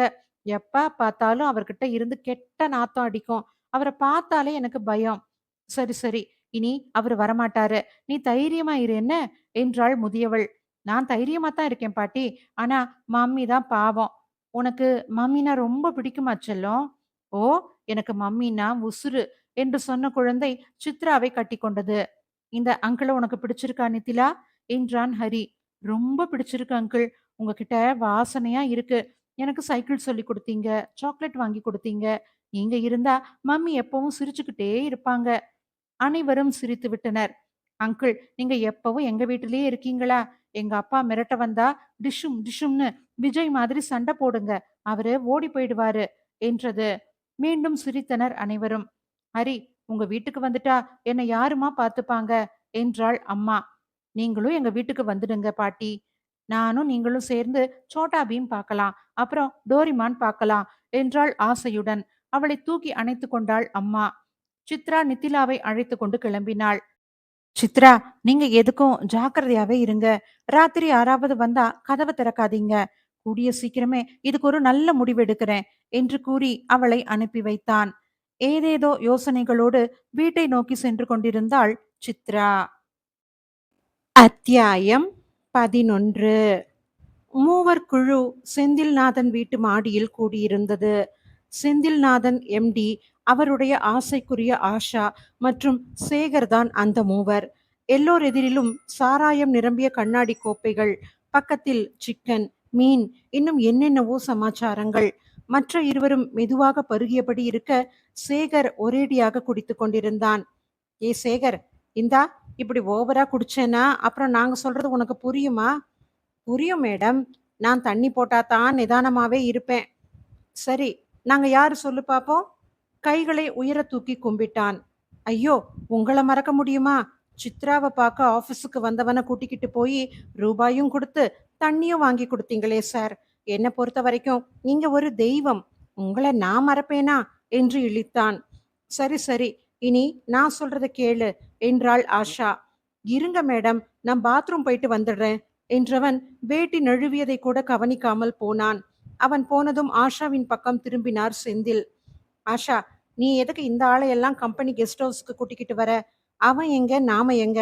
இந்த மாதிரி ஆளுங்களையெல்லாம் என்கரேஜ் பண்ணவே கூடாது என்றான். எனக்கு அது தெரியாதா டார்லிங்? நான் காரணத்தோட தான் இவனை கூப்பிட்டு வந்திருக்கிறேன். இவன் சித்ராவோட புருஷன். இவனை வச்சுதான் நாம அவளை பழி வாங்கணும். எனக்கு சித்ரா மேல கோபம் வர்றதுக்கு காரணம் இருக்கு. அவ என்ன பல தடவை அவமானப்படுத்திட்டா.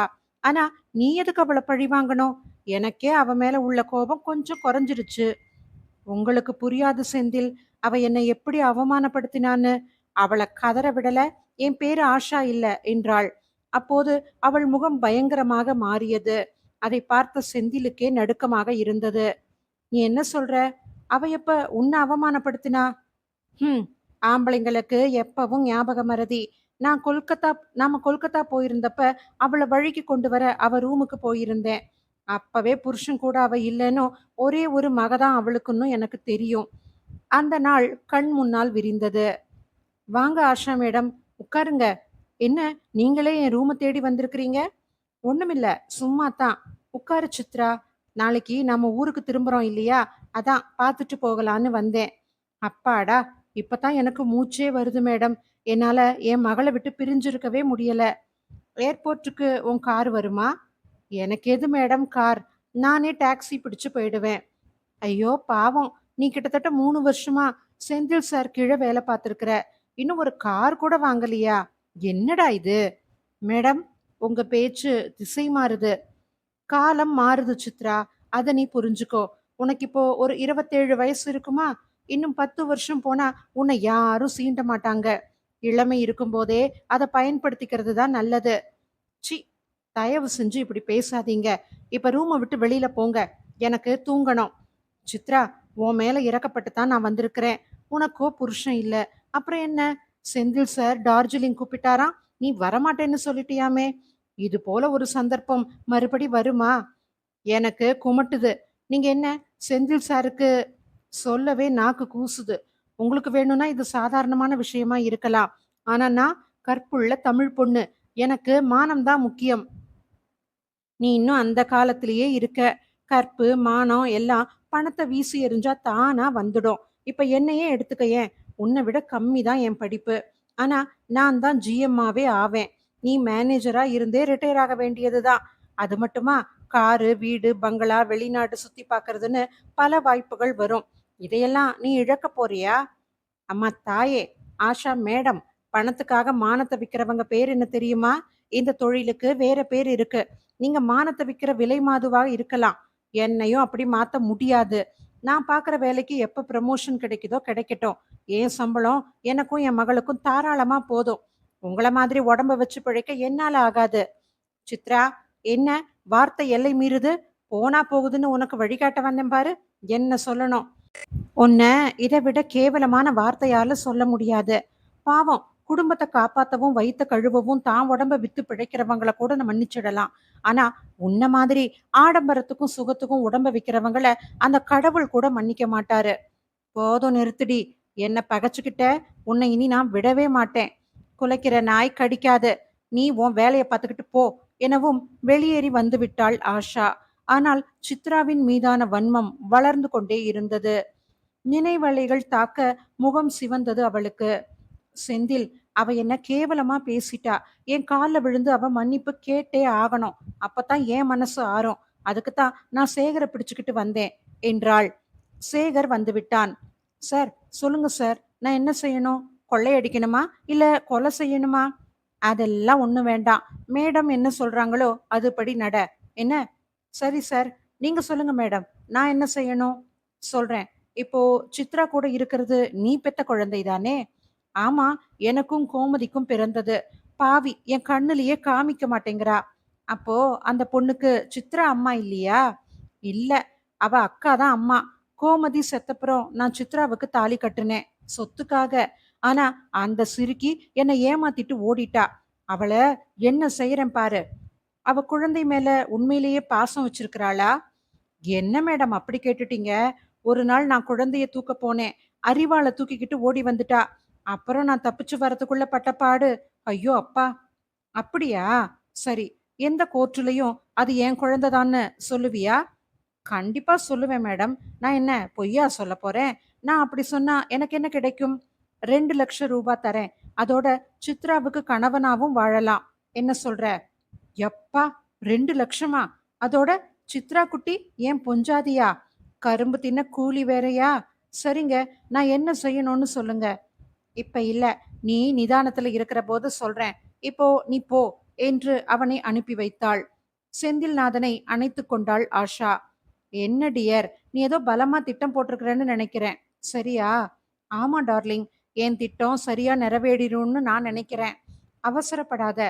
சித்ராவுக்கு துணையா ஜிஎம் ஹரி இருக்கான். அது உனக்கு தெரியுமா? அப்படியா? அவங்களுக்குள்ள என்ன உறவு? ஏதாவது தப்பான உறவா இருக்குமோ? தப்பான உறவை பத்தி நீயும் நானும் பேசக்கூடாது ஆஷா என்றார். கோபத்தில் விழிகள் சிவந்தன ஆஷாவுக்கு. Easy easy. நான் விளையாட்டுக்கு சொன்னேன். வர வர உனக்கு ரொம்ப கோபம் அதிகமா வருது. I am sorry baby. You are my love. Come on, shear அப் எனவும் கொஞ்சமாக சிரித்தாள். இப்பதான் நீ பார்க்க அழகா இருக்க. அது இருக்கட்டும் செந்தில். ஹரிக்கும் சித்ராவுக்கும் என்ன உறவு? எனக்கே சரியா தெரியல. அநேகமா ஹரி அவளை லவ் பண்றான்னு நினைக்கிறேன். அன்னைக்கு என்னமோ பெரிய பத்தினி மாதிரி பேசுனா, இன்னைக்கு கல்யாணமாகி புருஷன் குத்துக்கள் மாதிரி இருந்தும் இன்னொருத்தனை லவ் பண்றா. இது மட்டும் ஒழுங்கா? ஆஷா, நீ அந்த சேகர் சொல்றத முழுக்க முழுக்க நம்பாத. அவன் குடிகாரன் தான். குடிக்க காசு வேணும்னா என்ன வேணா புழுகுவான். நீங்க சொல்றதும் வாஸ்தவம் தாங்க. ஆனா சித்ரா என் பொண்டாட்டின்னு எதுக்கு அவன் பொய் சொல்லணும்? ஆமா, நான் கேட்கணும்னு நினைச்சுக்கிட்டு இருந்தேன். ஏன், உங்களால ஹரிய வேலையில இருந்து தூக்க முடியாதா? முடியாது ஆஷா. அவன் நம்ம சிஎம்டி சிபாரிசுல வந்தவன். அவன் வேலையில சின்ன தப்பு கூட கண்டுபிடிக்கவே முடியாது. அப்படியே கண்டுபிடிச்சு அவன வெளியில போக சொன்னாலும், ஹரி அத லேசுல விடமாட்டான். கோர்ட் அது இதுன்னு நம்மள மாட்டி வைப்பான். அப்படியா? அப்போ என்று யோசித்தாள் ஆஷா. சரி, உன் திட்டம் தான் என்ன? இப்போ ஹரி இன்வால்வ் ஆயிருக்கிறதுனால என் திட்டத்துல சின்ன மாற்றம். முதல்ல நான் நினைச்சது சேகரை விட்டு போலீஸ்ல ஒரு புகார் கொடுக்க சொல்றது. என்ன புகார்? என் மனைவி சித்ரா என் குழந்தைய என் கண்ணுலயே காட்ட மாட்டேங்கிறா. என்ன வீட்டுக்குள்ளேயே சேர்க்க மாட்டேங்கிறா. இதுக்கு நீங்க என்ன நடவடிக்கை எடுக்க போறீங்கன்னு கேட்டு ஒரு புகார் கொடுக்கலான்னு நினைச்சேன். ஆனா இப்போ வேற மாதிரி நினைக்கிறேன். நீ என்ன நினைக்கிற? சொல்லேன். மெதுவாக காதோடு சொல்லத் தொடங்கினாள். அவள் சொல்ல சொல்ல செந்திலின் முகம் பயங்கரமாக மாறியது. சொல்லி முடித்துவிட்டு பயங்கரமாக சிரித்தாள் ஆஷா. அத்தியாயம் 12. புது வேலையில் சித்ராவுக்கு நல்ல மன திருப்தியும் சந்தோஷமும் கிடைத்தது. ஹரியின் நண்பன் தான் முதலாளி என்பதால் சேகரால் ஆபீஸுக்கு வந்து வாலாட்ட முடியாது என்று நினைத்து தைரியமாக இருந்தாள். அந்த ஞாயிற்றுக்கிழமை வித்தியாசமாக ஹரி நித்திலாவை பார்க்க அவர்கள் வீட்டுக்கு வந்தான். அங்கிருந்து பின்னர் அம்மாவையும் அழைத்து கொண்டு திருவேற்காடு போவதாக திட்டம். சித்ரா, காலையில என்ன டிஃபன் தர போறீங்க? இன்னைக்கு முழுக்க அம்மா சமைக்க மாட்டேன்னு சொல்லி லீவு போட்டுட்டாங்க என்றான் சிரித்துக்கொண்டே. அதனால என்ன? வயசானவங்க, பாவம், ஒரு நாள் 2 நாள் ரெஸ்ட் எடுத்தா தான் உடம்பு நல்லா இருக்கும். ஆனியன் ஊத்தப்பமும் கொத்தமல்லி சட்னியும் தான் செய்ய போறேன். அம்மாவுக்கு பாக்ஸ்ல போட்டு எடுத்துக்கலாம். அப்புறம் லஞ்சுக்கு என்ன பண்ணட்டும்? ஏன், திருவேற்காடுல ஹோட்டலே இல்லையா? அதுல சாப்பிட்டுக்கலாம். எதுக்கு அப்படி? நான் ஒரு நிமிஷத்துல லெமன் ரைஸும் தயிர் சாதமும் செஞ்சிடுறேன். அது போதாதா? மம்மி ப்ளீஸ், தினமும் எனக்கு டிஃபன் பாக்ஸ்ல கொண்டு போய் போர் அடிக்குது. இன்னைக்கு அங்கிள் தான் ஹோட்டலுக்கு போகலான்னு சொல்றாருல்ல, நம்ம சாப்பிடுவோமா எனக்காக என்றாள் விழிகளை விரித்துக்கொண்டு. இது உங்க வேலையா? நித்திலாவை தூண்டி விட்டது நீங்க தானே என்றாள் பொய்க்கோபத்தோடு. தப்பா நினைச்சுக்காத சித்ரா. எப்பவும் தான் உன் லெமன் ரைஸும் தயிர் சாதமும் சாப்பிடுறோம். இன்னைக்கு ஒரு நாள் அவளுக்கு அதுல இருந்து விடுதலை கிடைக்கட்டுமே. என்ன நித்தி என்றான் குழந்தையை அணைத்து கொண்டு. ஓஹோ, இன்னைக்கு சாப்பாடு ஹோட்டல்லையா? எனக்கு உண்டா என கேட்டபடி உள்ளே நுழைந்து கொண்டிருந்தான் சேகர். வாசற் கதவு திறந்து கிடப்பதை அப்போதுதான் கவனித்தாள் சித்ரா. சேகரை பார்த்ததும் நித்திலாவின் முகம் வெளிரியது. ஹரியின் அருகே ஒண்டிக் கொண்டாள். அங்கிள், அவரை போக சொல்லுங்க அங்கிள், எனக்கு பயமா இருக்கு என்று அழ ஆரம்பித்த நித்திலாவின் தலையை தடவி கொடுத்து சமாதானப்படுத்தினான் ஹரி. அப்போதுதான் சேகரை பார்க்கிறான் என்றாலும் அவன்தான் நித்திலாவின் தந்தை என்பதை புரிந்து கொண்டான். மிஸ்டர், மரியாதையா போயிடுங்க, இல்ல போலீஸ்ல புகார் கொடுப்பேன் என்றான் முரளி. என்ன, நான் பேச வேண்டிய டயலாக் எல்லாத்தையும் நீ பேசுற? இது என் வீடு. நீ எதுக்கு இங்க இருக்கிற? அதுவும் என் மகளை தூக்கி வேற வச்சிருக்கிற? இறங்குடி கீழே. சனியனே, அப்பா கிட்ட வரமாட்டாளாம், கண்டவனோடையும் போய் ஒட்டிப்பாளாம். அம்மா புத்தி தானே இருக்கும். பாய்ந்து வந்தாள் சித்ரா. இப்ப எதுக்கு வந்த? எங்க அம்மாவை தான் கொன்னுட்டல்ல, இன்னமும் அவளை எதுக்கு இழுக்கிற? மரியாதையா வெளியில போ. இனி நான் உனக்கு சல்லி காசு கூட தரமாட்டேன். உன்னால முடிஞ்சதை பாத்துக்கோ. உன் காசு யாருக்குடி வேணும்? இப்ப உன்னை விட நான் பணக்காரன். எனக்கு என் குடும்பம் வேணும். நீ என் பொண்டாட்டியா வாழணும். நித்திலாவுக்கு தம்பி வேண்டாமா? பயத்தில் உடல் நடுங்கியது அவளுக்கு. ஐயோ, இந்த படுபாவி என்ன சொல்றான்? இவனோட வாழறதா? அதுக்கு பேசாம செத்து போயிடலாமே என்று எண்ணமிட்டாள். இத பாருங்க மிஸ்டர், கலாட்டா பண்ணாம இங்கிருந்து போயிடுங்க. இது கொஞ்சம் மரியாதையா இருக்கிறவங்க குடியிருக்கிற ஏரியா. நீ யாருடா அத சொல்ல? சித்ரா, திருப்புருக்கி நாயே, உனக்கு ஆம்பளை வேணும்னா என்ன கூப்பிட வேண்டியது தானேடி? இவன் தான் கிடைச்சானா? காதுகளை பொத்திக் கொண்டாள் சித்ரா. ஹரி நித்திலாவை தூக்கி கொண்டு பக்கத்து ரூமுக்கு சென்றான். நித்திகண்ணு, நீ பயப்படாத. அங்கிள் எல்லாத்தையும் பாத்துக்கிறேன். என்ன, நீ சமத்தா இங்கே இருக்கணும். டிவி பார்த்துக்கிட்டு இரு. அவர் போனதும் நான் உன்னை கூப்பிடுறேன் என்றவன் கதவை சாத்தி விட்டு ஹாலுக்கு வந்தான். இங்க பாரு சேகர், எனக்கும் பேச தெரியாம இல்ல. குழந்தை இருந்தா, அதான் நான் மௌனமா இருந்தேன். வாய்க்கு வந்தபடி நீ பேசுறத கேட்டுக்கிட்டு இருக்கிறதுக்கு நான் ஒன்னும் கையால் ஆகாதவன் கிடையாது. நான் இருக்கும்போதே இப்படி பேசுறியே, மத்த சமயத்துல நீ அவங்கள என்ன பாடுபடுத்தி இருப்ப? நீ என்ன பெரிய பருப்பா? என் வீட்டுல உட்காந்துக்கிட்டு என்னையே அதிகாரம் பண்ற? இது சித்ராவோட வீடு. அவ தான் வாடகை கொடுக்கறா. இப்ப நீ எதுக்கு வந்த இங்க? என் மனைவியையும் குழந்தையும் மயக்கி வச்சிருக்கிற. மரியாதையா அவங்கள என்கிட்ட ஒப்படைச்சிடு. இல்ல, நான் என்ன செய்வேன்னு எனக்கே தெரியாது. என்ன செய்வ? என்ன செய்வ? ரொம்ப மிரட்டாத. எனக்கும் சட்டம் தெரியும். உன்ன மாதிரி பூச்சிங்களுக்கெல்லாம் நான் பயப்பட மாட்டேன். அப்போ நீ சித்ராவை விட்டுட்டு போக மாட்ட இல்லையா? மாட்டேன் மாட்டேன். சித்ராவை மட்டும் இல்ல, நித்திலாவையும் நான் விட்டு கொடுக்கவே மாட்டேன். நான் தான் அவளுக்கு அப்பான்னு சொன்னா குழந்தை சந்தோஷமா ஏத்துக்குவா. விகாரமாக இழித்தான் சேகர். எப்படி எப்படி? ஓராங் குழந்தைக்கு நீ அப்பாவா? அப்போ சித்ரா யாரு உனக்கு? ஏன், நான் கல்யாணம் பண்ணிக்க போற பொண்ணு.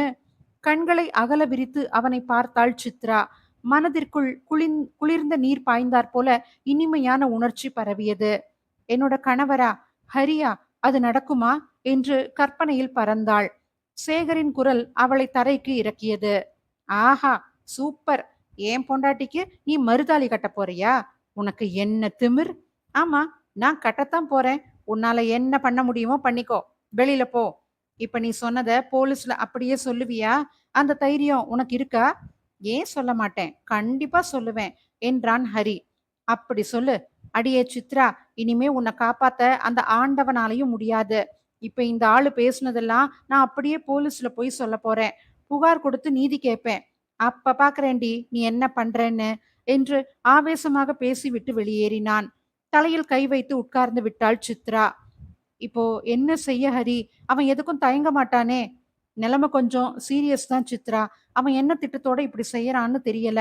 ஆனா ஒண்ணு மட்டும் தெரியுது, இது அவனா செய்யல, யாரோ தூண்டி விட்டு தான் செய்யறான். அது யாருன்னு கண்டுபிடிக்கணும். என்னால உங்களுக்கு எவ்வளவு சிரமம். இப்ப கூட ஒன்னும் கெட்டு போயிடல.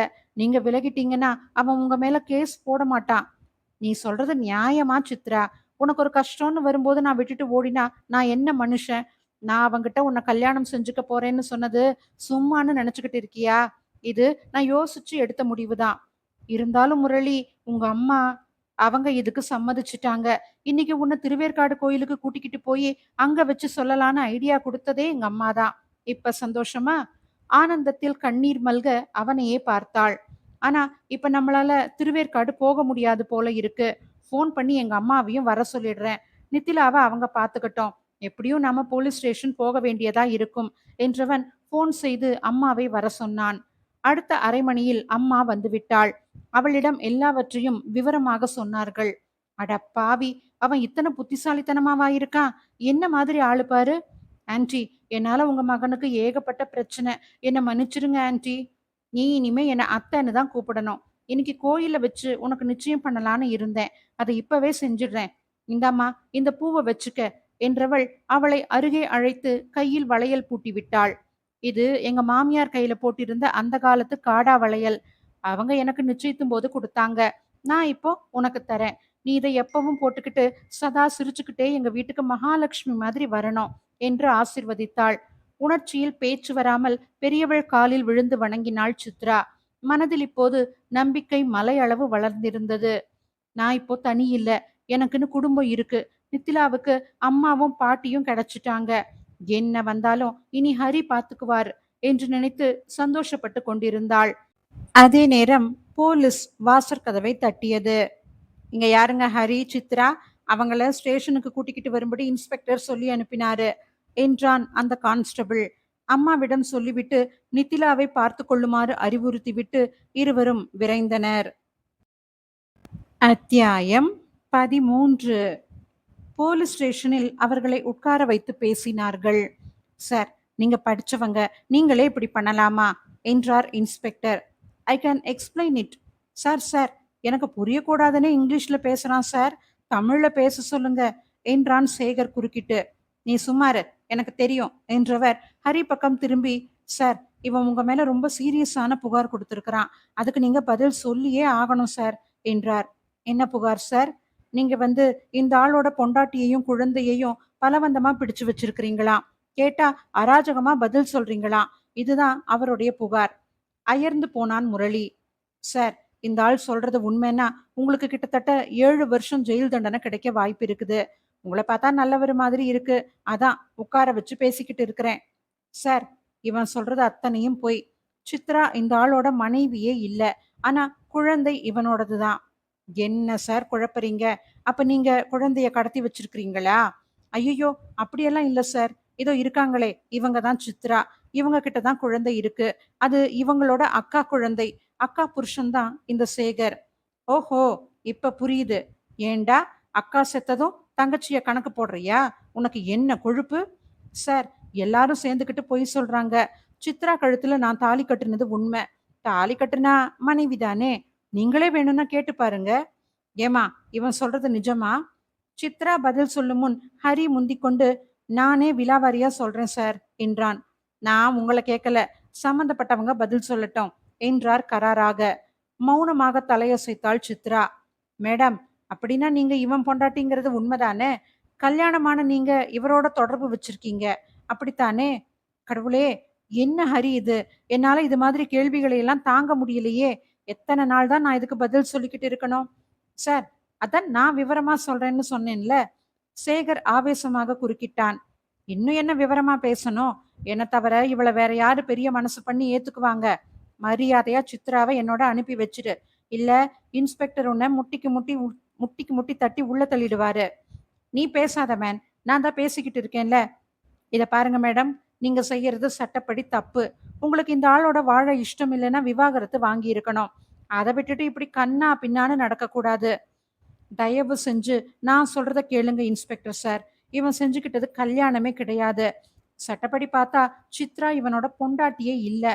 நீங்க பாட்டுக்கு சித்ராவை இவங்க கூட அனுப்பி வச்சுட்டு நாளைக்கே நான் இவங்க கல்யாணம் செல்லாதுன்னு ப்ரூஃப் பண்ணிட்டேன்னா உங்க தொப்பிக்கே ஆபத்து. நான் சொல்லலைன்னு அப்புறம் வருத்தப்படாதீங்க என்றான் ஹரி படபடப்பாக. என்னையா பயமுறுத்துற? சொல்லு, எப்படி இவங்க கல்யாணம் செல்லாதுன்னு சொல்ற? இந்த சேகர் இருக்கானே, அவன் ஒன்னா நம்பர் கிரிமினல். அக்கா செத்ததும் சொத்து எங்க கைவிட்டு போயிடுமோன்னு சித்ரா தூங்கிக்கிட்டு இருக்கும்போது அவளுக்கு தெரியாம தாலி கட்டிட்டான். அதுக்கு மேல எதுவுமே நடக்கல. தொப்பியை கழற்றி வைத்துவிட்டு தலையை சொரிந்து கொண்டார் போலீஸ் இன்ஸ்பெக்டர். என்னய்யா இது வம்பா போச்சு. இவன் ஒண்ணு சொல்றான், நீங்க ஒண்ணு சொல்றீங்க. ஒரே குழப்பமா இருக்கே. ஏம்மா, உனக்கு இந்த ஆள் எப்ப தாலி கட்டுனா? 4 வருஷத்துக்கு முந்தி நாங்க கிராமத்துல இருந்தோம் சார். அப்போ ஒரு நாளு நான் தூங்கிக்கிட்டு இருக்கும்போது திடீர்னு தாலி கட்டிட்டாரு. நான் முழிச்சுக்கிட்டு சத்தம் போடவே எங்க பாட்டி, ஊர்க்காரங்க எல்லாரும் வந்தாங்க. இவரு பயந்து போய் ஓடிட்டாரு. இதுதான் சார் உண்மை என்றாள். ஒரு தீர்மானத்துக்கு வந்தவராக காணப்பட்டார் இன்ஸ்பெக்டர். இத பாருங்க சார், இப்போதைக்கு நான் உங்கள விடுறேன். ஆனா நான் எப்ப கூப்பிட்டாலும் வரணும். நீங்க போயிட்டு வாங்க என்றார். ஆனால் சேகர் அதற்குள் போன் போட்டு யாருடனோ பேசியவன் பெரிதாக கத்தினான். இன்ஸ்பெக்டர், நீங்க செய்யறது அநியாயம். சித்ரா என்னோட பொண்டாட்டி. அவளை என் கூட அனுப்பி வைங்க. எனக்கு நியாயம் எது அநியாயம் எதுன்னு நீ சொல்லி தரியா? இவங்க உன் மனைவிங்கிறத நிரூபிச்சு காட்டு பாப்போம். உன் கல்யாணத்தை ரெஜிஸ்டர் பண்ணிருக்கியா? இல்ல போட்டோ ஏதாவது வச்சிருக்கியா? என்னை எப்படி நம்ப சொல்ற என்றார். முணுமுணுத்துக் கொண்டே அவன் வழிவிட இருவரும் வெளியில் வந்தார்கள். ஆனால் சேகர் அதோடு விடவில்லை. ஒரு வக்கீலை பிடித்து கோர்ட்டில் கேஸ் போட்டான். அதற்கு பணம் கொடுத்தது ஆஷாதான். குடும்ப நல நீதிமன்றம் என்பதால் வழக்கு உடனே விசாரணைக்கு எடுத்துக்கொள்ளப்பட்டது. ஹரி தனக்கு தெரிந்த உமா என்ற பெண் வக்கீலை ஏற்பாடு செய்திருந்தான். உமா மேடம் பல சிக்கலான வழக்குகளுக்கு வாதாடி நியாயம் வாங்கி கொடுத்தவர். சித்ராவின் கதையை கேட்டுவிட்டு உடனே கேஸை தானே எடுத்து நடத்துவதாக ஒப்புக்கொண்டார். கேஸ் ஆரம்பமாயிற்று. முதலில் சேகர் தரப்பு வக்கீல் ஹரியையும் சித்ராவையும் கேள்வி மேல் கேள்வி கேட்டு குடைந்து விட்டார். மேடம், உங்க அக்காவோட மரணம் இயற்கையானது தானே? ஆமா. அப்போ நீங்க அடிக்கடி உங்க கணவரை பார்த்து எங்க அக்காவை கொன்னுட்ட அப்படின்னு சொல்றீங்களே? முதல்ல இவர் என்னோட கணவரே இல்ல. அப்புறம் எங்க அக்கா இறந்தது இயற்கையா இருந்தாலும் வாழ அவளுக்கு விருப்பம் இல்லாம செஞ்சது இவருதான். எங்க அக்காவோட மெல்லிய மனசு புரிஞ்சுக்காம அவளை பணம் கேட்டு கொடுமைப்படுத்தி அவ சாவுக்கு தூண்டுகோலா இருந்தாரு. அதான் நான் அப்படி சொன்னேன். அப்படியானா அவ்வளவு கொடுமைக்காரர நீங்க ஏன் திருமணம் செஞ்சுக்கிட்டீங்க? திருப்பி திருப்பி சொல்றேன். நானா விரும்பி இவரை திருமணம் செஞ்சுக்கல. நான் தூங்கிக்கிட்டு இருக்கும்போது இவர் என் கழுத்துல தாலிய கட்டிட்டாரு. இந்த கல்யாணம் செல்லாது. ஆனா நீங்க கொஞ்ச நாளைக்கு முன்னால வரைக்கும் அந்த தாலிய கழட்டாம தானே இருந்தீங்க, இல்லையா? ஆமாம். ஏன்? ஏன் கழட்டாம இருந்தீங்க? கொஞ்ச நாளைக்கு முன்னால தான் இந்த கல்யாணம் செல்லாதுன்னு எனக்கு தெரியும். தெரிஞ்ச உடனே நான் கழட்டிட்டேன். யாரு சொன்னாங்க? உங்க வக்கீல் சொன்னாங்களா? இல்ல, முரளி சார் தான் சொன்னாரு. அப்போ அவர் எது சொன்னாலும் நம்புவீங்க. அப்படித்தானே? மௌனமாக நின்றாள் சித்ரா. இந்த கேள்விக்கு உங்களால பதில் சொல்ல முடியாது. யுவர் ஆனர், இந்த பொண்ணு கொஞ்ச நாளைக்கு முன்னாடி வரைக்கும் சேகரையே தன் கணவரா நினைச்சுதான் வாழ்ந்துகிட்டு இருந்திருக்கா.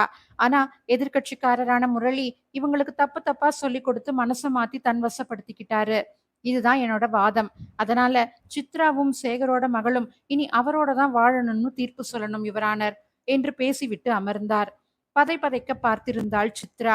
உமா மேடம் மெல்ல எழுந்து கோர்ட்டின் நடுவில் வந்தார். யுவர் ஆனர், சேகர் தூக்கத்துல தான் தாலி கட்டி இருக்காருங்கிறதுக்கு என்கிட்ட நிறைய ஆதாரங்கள் இருக்கு. ஊர்க்காரர்கள் மற்றும் பாட்டி. ஆனா இவர் இப்படி செய்யலங்கிறதுக்கு ஏதாவது சாட்சி இருக்கா? சரி, அது போகட்டும். என்னோட கட்சிக்காரர் சித்ராவோட மனச மாத்தி தன் வசப்படுத்திக்கிட்டாருங்கிறதே எதிர்க்கட்சி வக்கீலோட குற்றச்சாட்டு. சித்ரா படிச்ச வேலை பார்க்குற நாகரீகமான பெண்.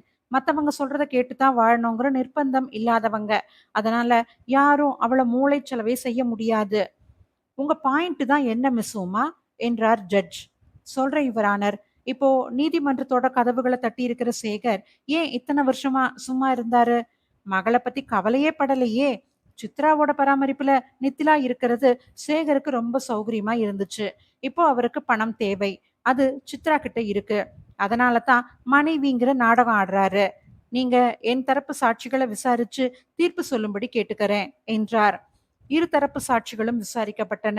பாட்டி மிக தெளிவாக சித்ரா தூங்கிக் கொண்டிருக்கும் போதுதான் சேகர் தாலி கட்டினான் என்று அடித்து கூறிவிட்டாள். அதோடு ஊர் நாட்டாமை, பஞ்சாயத்து தலைவர் என சிலரும் வந்து அவள் கூறியது உண்மை என்றும், சித்ரா சேகர் கல்யாணம் ஊரறிய நடக்கவில்லை என்றும் சாட்சி சொல்லிவிட்டனர்.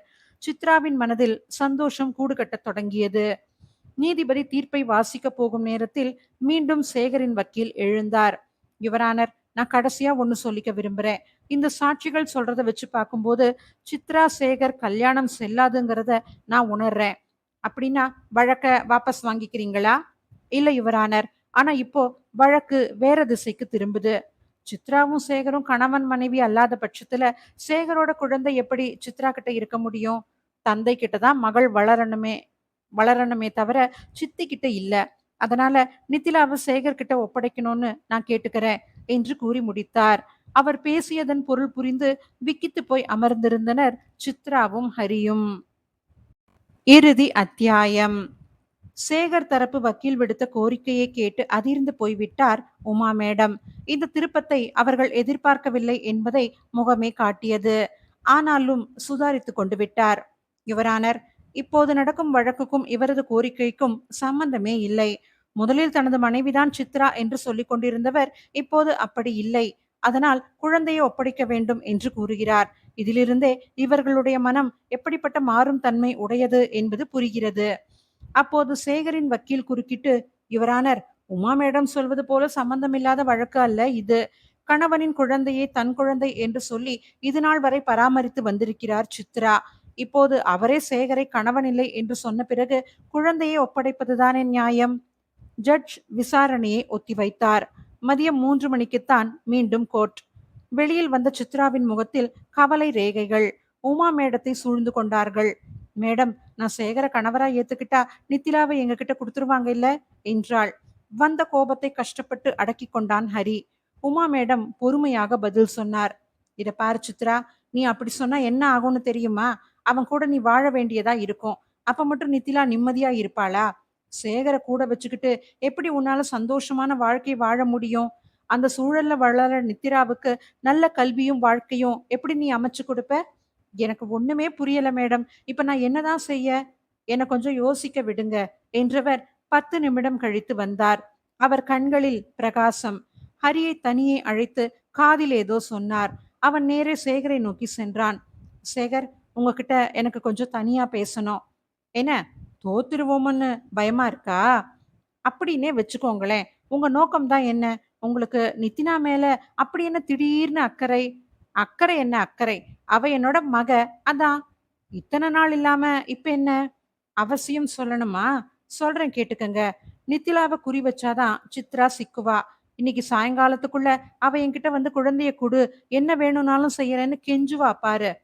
அப்படி அவ கெஞ்சுறதால உனக்கு என்ன லாபம்? நீ விட்டு கொடுத்தியானா நான் 1,00,000 ரூபாய் தரேன். செய்யறியா? யாருக்கு வேணும் உன்னோட 1,00,000 ரூபாய்? சித்ராவை மண்டி போட வச்சா எனக்கு 2,00,000 கிடைக்கும். அதை விட நான் என்ன முட்டாளா? அப்போ நீ பணத்துக்காக தான் இதை செய்யற இல்லையா? பணம் மட்டுமா? ஜெயிச்சா எனக்கு சித்ரா கிடைப்பா, தோத்தா நஷ்டம். ஒண்ணும் இல்லையே நஷ்டம். இத்தனை நாள் இருந்த மாதிரி இருந்துட்டு போறேன். ஒருவேளை சித்ரா மனசு மாறி தனக்கு நல்ல வாழ்க்கை கிடைக்கணும்னு நினைச்சு குழந்தைய உன்கிட்ட ஒப்படைக்க சம்மதிச்சுட்டா என்ன செய்வ? உன்னால நித்திலாவை கவனிச்சுக்க முடியுமா? ஆ, அப்படி செஞ்சிருவாளா அவ? அப்படி செஞ்சா என்ன செய்வேங்கிறது தான் என்னோட கேள்வி. அப்படி செஞ்சுட்டா நித்திலாவை ஏதாவது அனாதை ஆசிரமத்துல சேர்த்துட்டு நான் பாட்டுக்கு போயிடுவேன். என்னாலெல்லாம் பிள்ளைய வளர்க்க முடியாது. நான் குடிக்கவே முடியாது. சந்தோஷமா இருக்க முடியாது. எல்லாத்துக்கும் அவ இடைஞ்சல் என்றான். உமா மேடம் சொல்லியபடியே அனைத்தையும் ரெக்கார்ட் செய்திருந்தான் முரளி. மீண்டும் கோர்ட் கூடியது. சேகர் போனில் தனக்கு வெற்றி நிச்சயம் என்று சொல்லி இருந்ததால் ஆஷாவும் செந்திலும் கூட வந்திருந்தனர். உமா மேடம் மீண்டும் தன் வாதத்தை தொடங்கினார். யுவரானர், உங்களுக்கு சில விஷயங்களை தெளிவுபடுத்த விரும்புறேன். வழக்கு தொடர்ந்திருக்கும் சேகர் ஒரு கடஞ்செடுத்த அயோக்கியன். தன்னோட குடிப்பழக்கத்துக்கும் மற்ற செலவுகளுக்கும் பணம் வேணுங்கிறதுனாலதான் தான் குழந்தையே பகடைக்காய் போல உபயோகிக்கிறான். எப்படி? கொஞ்சம் விளக்குங்களேன் என்றார் நீதிபதி. இவருக்கு தன் மகள் மீது அக்கறையோ பாசமோ கிடையாது. அவள் எந்த பள்ளியில் படிக்கிறாள், என்ன வகுப்பில் படிக்கிறாள், இது எதுவும் அவருக்கு தெரியாது. ஆனால் குழந்தையை உன்னிடமிருந்து பிரித்து விடுவேன் என மிரட்டி சித்ராவிடம் பணம் பறித்து வந்துள்ளார். ஆண் துணை இல்லாத சித்ராவும் வேறு வழியின்றி பணம் கொடுத்துள்ளார். சரி, இதிலிருந்து நீங்கள் நிரூபிக்க போவது என்ன? யாரோ ஒரு சிலருக்கு சித்ராவை பழிவாங்க வேண்டும் என்ற நோக்கம் இருக்கிறது. ஆனால் அவர்கள் யார் என்று தெரியவில்லை. அவர்களால் இயக்கி வைக்கப்படும் பொம்மையாக செயல்படுகிறார் சேகர். அதற்கு அவருடைய கணிசமான பணமும் கொடுக்கப்பட்டிருக்கிறது. அதோடு குழந்தை அவருடைய பொறுப்பில் விடப்பட்டால் அவர் என்ன செய்வார் என்பதை சேகரே தன் வாயால் கூறியிருக்கிறார். அதையும் தாங்கள் கேட்க வேண்டும் என கூறி முரளியின் செல்போனை நீதிபதியிடம் கொடுத்தார். அப்படி செஞ்சிட்டா நித்திலாவ ஏதாவது அனாதை ஆசிரமத்துல சேர்த்துட்டு தான் நான் பாட்டுக்கு போயிடுவேன் என்று செல்போன் ஒலித்து கொண்டே போனது. அனைவரும் ஜட்ஜின் முகத்தையே பார்த்தபடி உட்கார்ந்திருந்தனர். தொண்டையை கனைத்துக் கொண்டு தீர்ப்பை வாசிக்க ஆரம்பித்தார் ஜட்ஜ். வழக்கை நன்கு ஆராய்ந்து விசாரித்து பார்த்ததில் சேகர் சித்ரா தூங்கும்போது தாலி கட்டியதால் அது திருமணமே அல்ல என அறிவிக்கிறேன். இனி சித்ரா தன் விருப்பம் போல யாரையும் மணக்க அவருக்கு உரிமை உண்டு. அதோடு குழந்தையின் எதிர்காலத்தை மனதில் வைத்து பார்க்கும்போது அதை வளர்க்கும் பொறுப்பை சித்ரா வசம் ஒப்படைப்பதே சாலச் சிறந்தது என்ற முடிவுக்கு இந்த நீதிமன்றம் வருகிறது. சேகரின் நடத்தை சரியாக இல்லாத காரணத்தினாலும் அவரால் குழந்தையை வளர்க்கும் பொறுப்பான வேலைகளை செய்ய முடியாது என்ற காரணத்தினாலும் நீதிமன்றம் இந்த முடிவுக்கு வந்திருக்கிறது. இனி இது போல தேவையில்லாத வழக்குகளை, பெண்களுக்கு களங்கம் கற்பிக்கும் வழக்குகளை எடுத்துக்கொள்ள வேண்டாம் என்று வக்கீல்களுக்கு பரிந்துரை செய்யப்படுகிறது. குழந்தை இனி சித்ரா வசமே இருக்க வேண்டும் என்பதே உத்தரவு என்று அறிவித்தார். சந்தோஷத்தில் உமா மேடத்தை கட்டி தழுவி கொண்டு விட்டாள் சித்ரா. ஆஷா சேகரை கண்ணா பின்னாவென்று திட்டுவதை தூரத்தில் இருந்து பார்த்தனர் ஹரியும் சித்ராவும். முரளி, இந்த ஆஷா தான் சேகரை தூண்டி விட்டுருக்கான்னு நினைக்கிறேன். ஆனா பாவம், தோத்து போயிட்டா. இனி என்ன செய்ய போறாளோ? ஒன்னும் செய்ய மாட்டா, நீ கவலைப்படாத என்று கூறி அவளை அணைத்து கொள்ள பார்த்தான். ஆ, இந்த வேலை தானே வேணாங்கிறது, எல்லாம் கல்யாணத்துக்கு அப்புறம்தான் என்றாள் சித்ரா சிரித்து கொண்டே. எல்லா பொம்பளைங்களும் இதுல தெளிவா இருங்கடி என்றவன் தள்ளி நடந்தான்.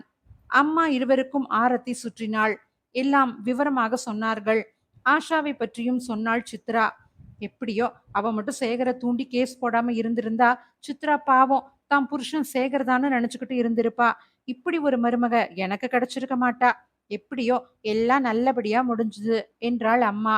நிதிலாவுக்கு சந்தோஷம். அங்கிள், இனிமே நான் உங்கள அப்பான்னு கூப்பிடலாமா? அப்போ நாமெல்லாம் ஒரே வீட்டுல இருக்க போறோமா? ஜாலி என்று குதித்தது. ஒரு நல்ல நாளில் ஹரியின் மனைவியானாள் சித்ரா. நிதிலாதான் தங்கள் முதல் குழந்தை என்பதில் இருவருமே தீர்மானமாக இருந்தனர். அதோ அங்கே நிதிலா பாட்டியிடம் கதை கேட்டபடி சாப்பிட்டுக் கொண்டிருக்கிறாள். ஹரியிடம் சித்ராவும் பார்வையாலேயே காதலை சொல்லிக் கொண்டிருக்கிறான். அவர்கள் இல்லறம் சிறக்க வாழ்த்துவோம். வாழ்க மணமக்கள், வளர்க அவர்களது பிள்ளை பாசம். இதோட இந்த கதை முடியுது. இது போல மேலும் பல நல்ல கதைகள் கேட்க கதையரசிக்கு சப்ஸ்கிரைப் பண்ணி சப்போர்ட் பண்ணுங்க. நன்றி, வணக்கம்.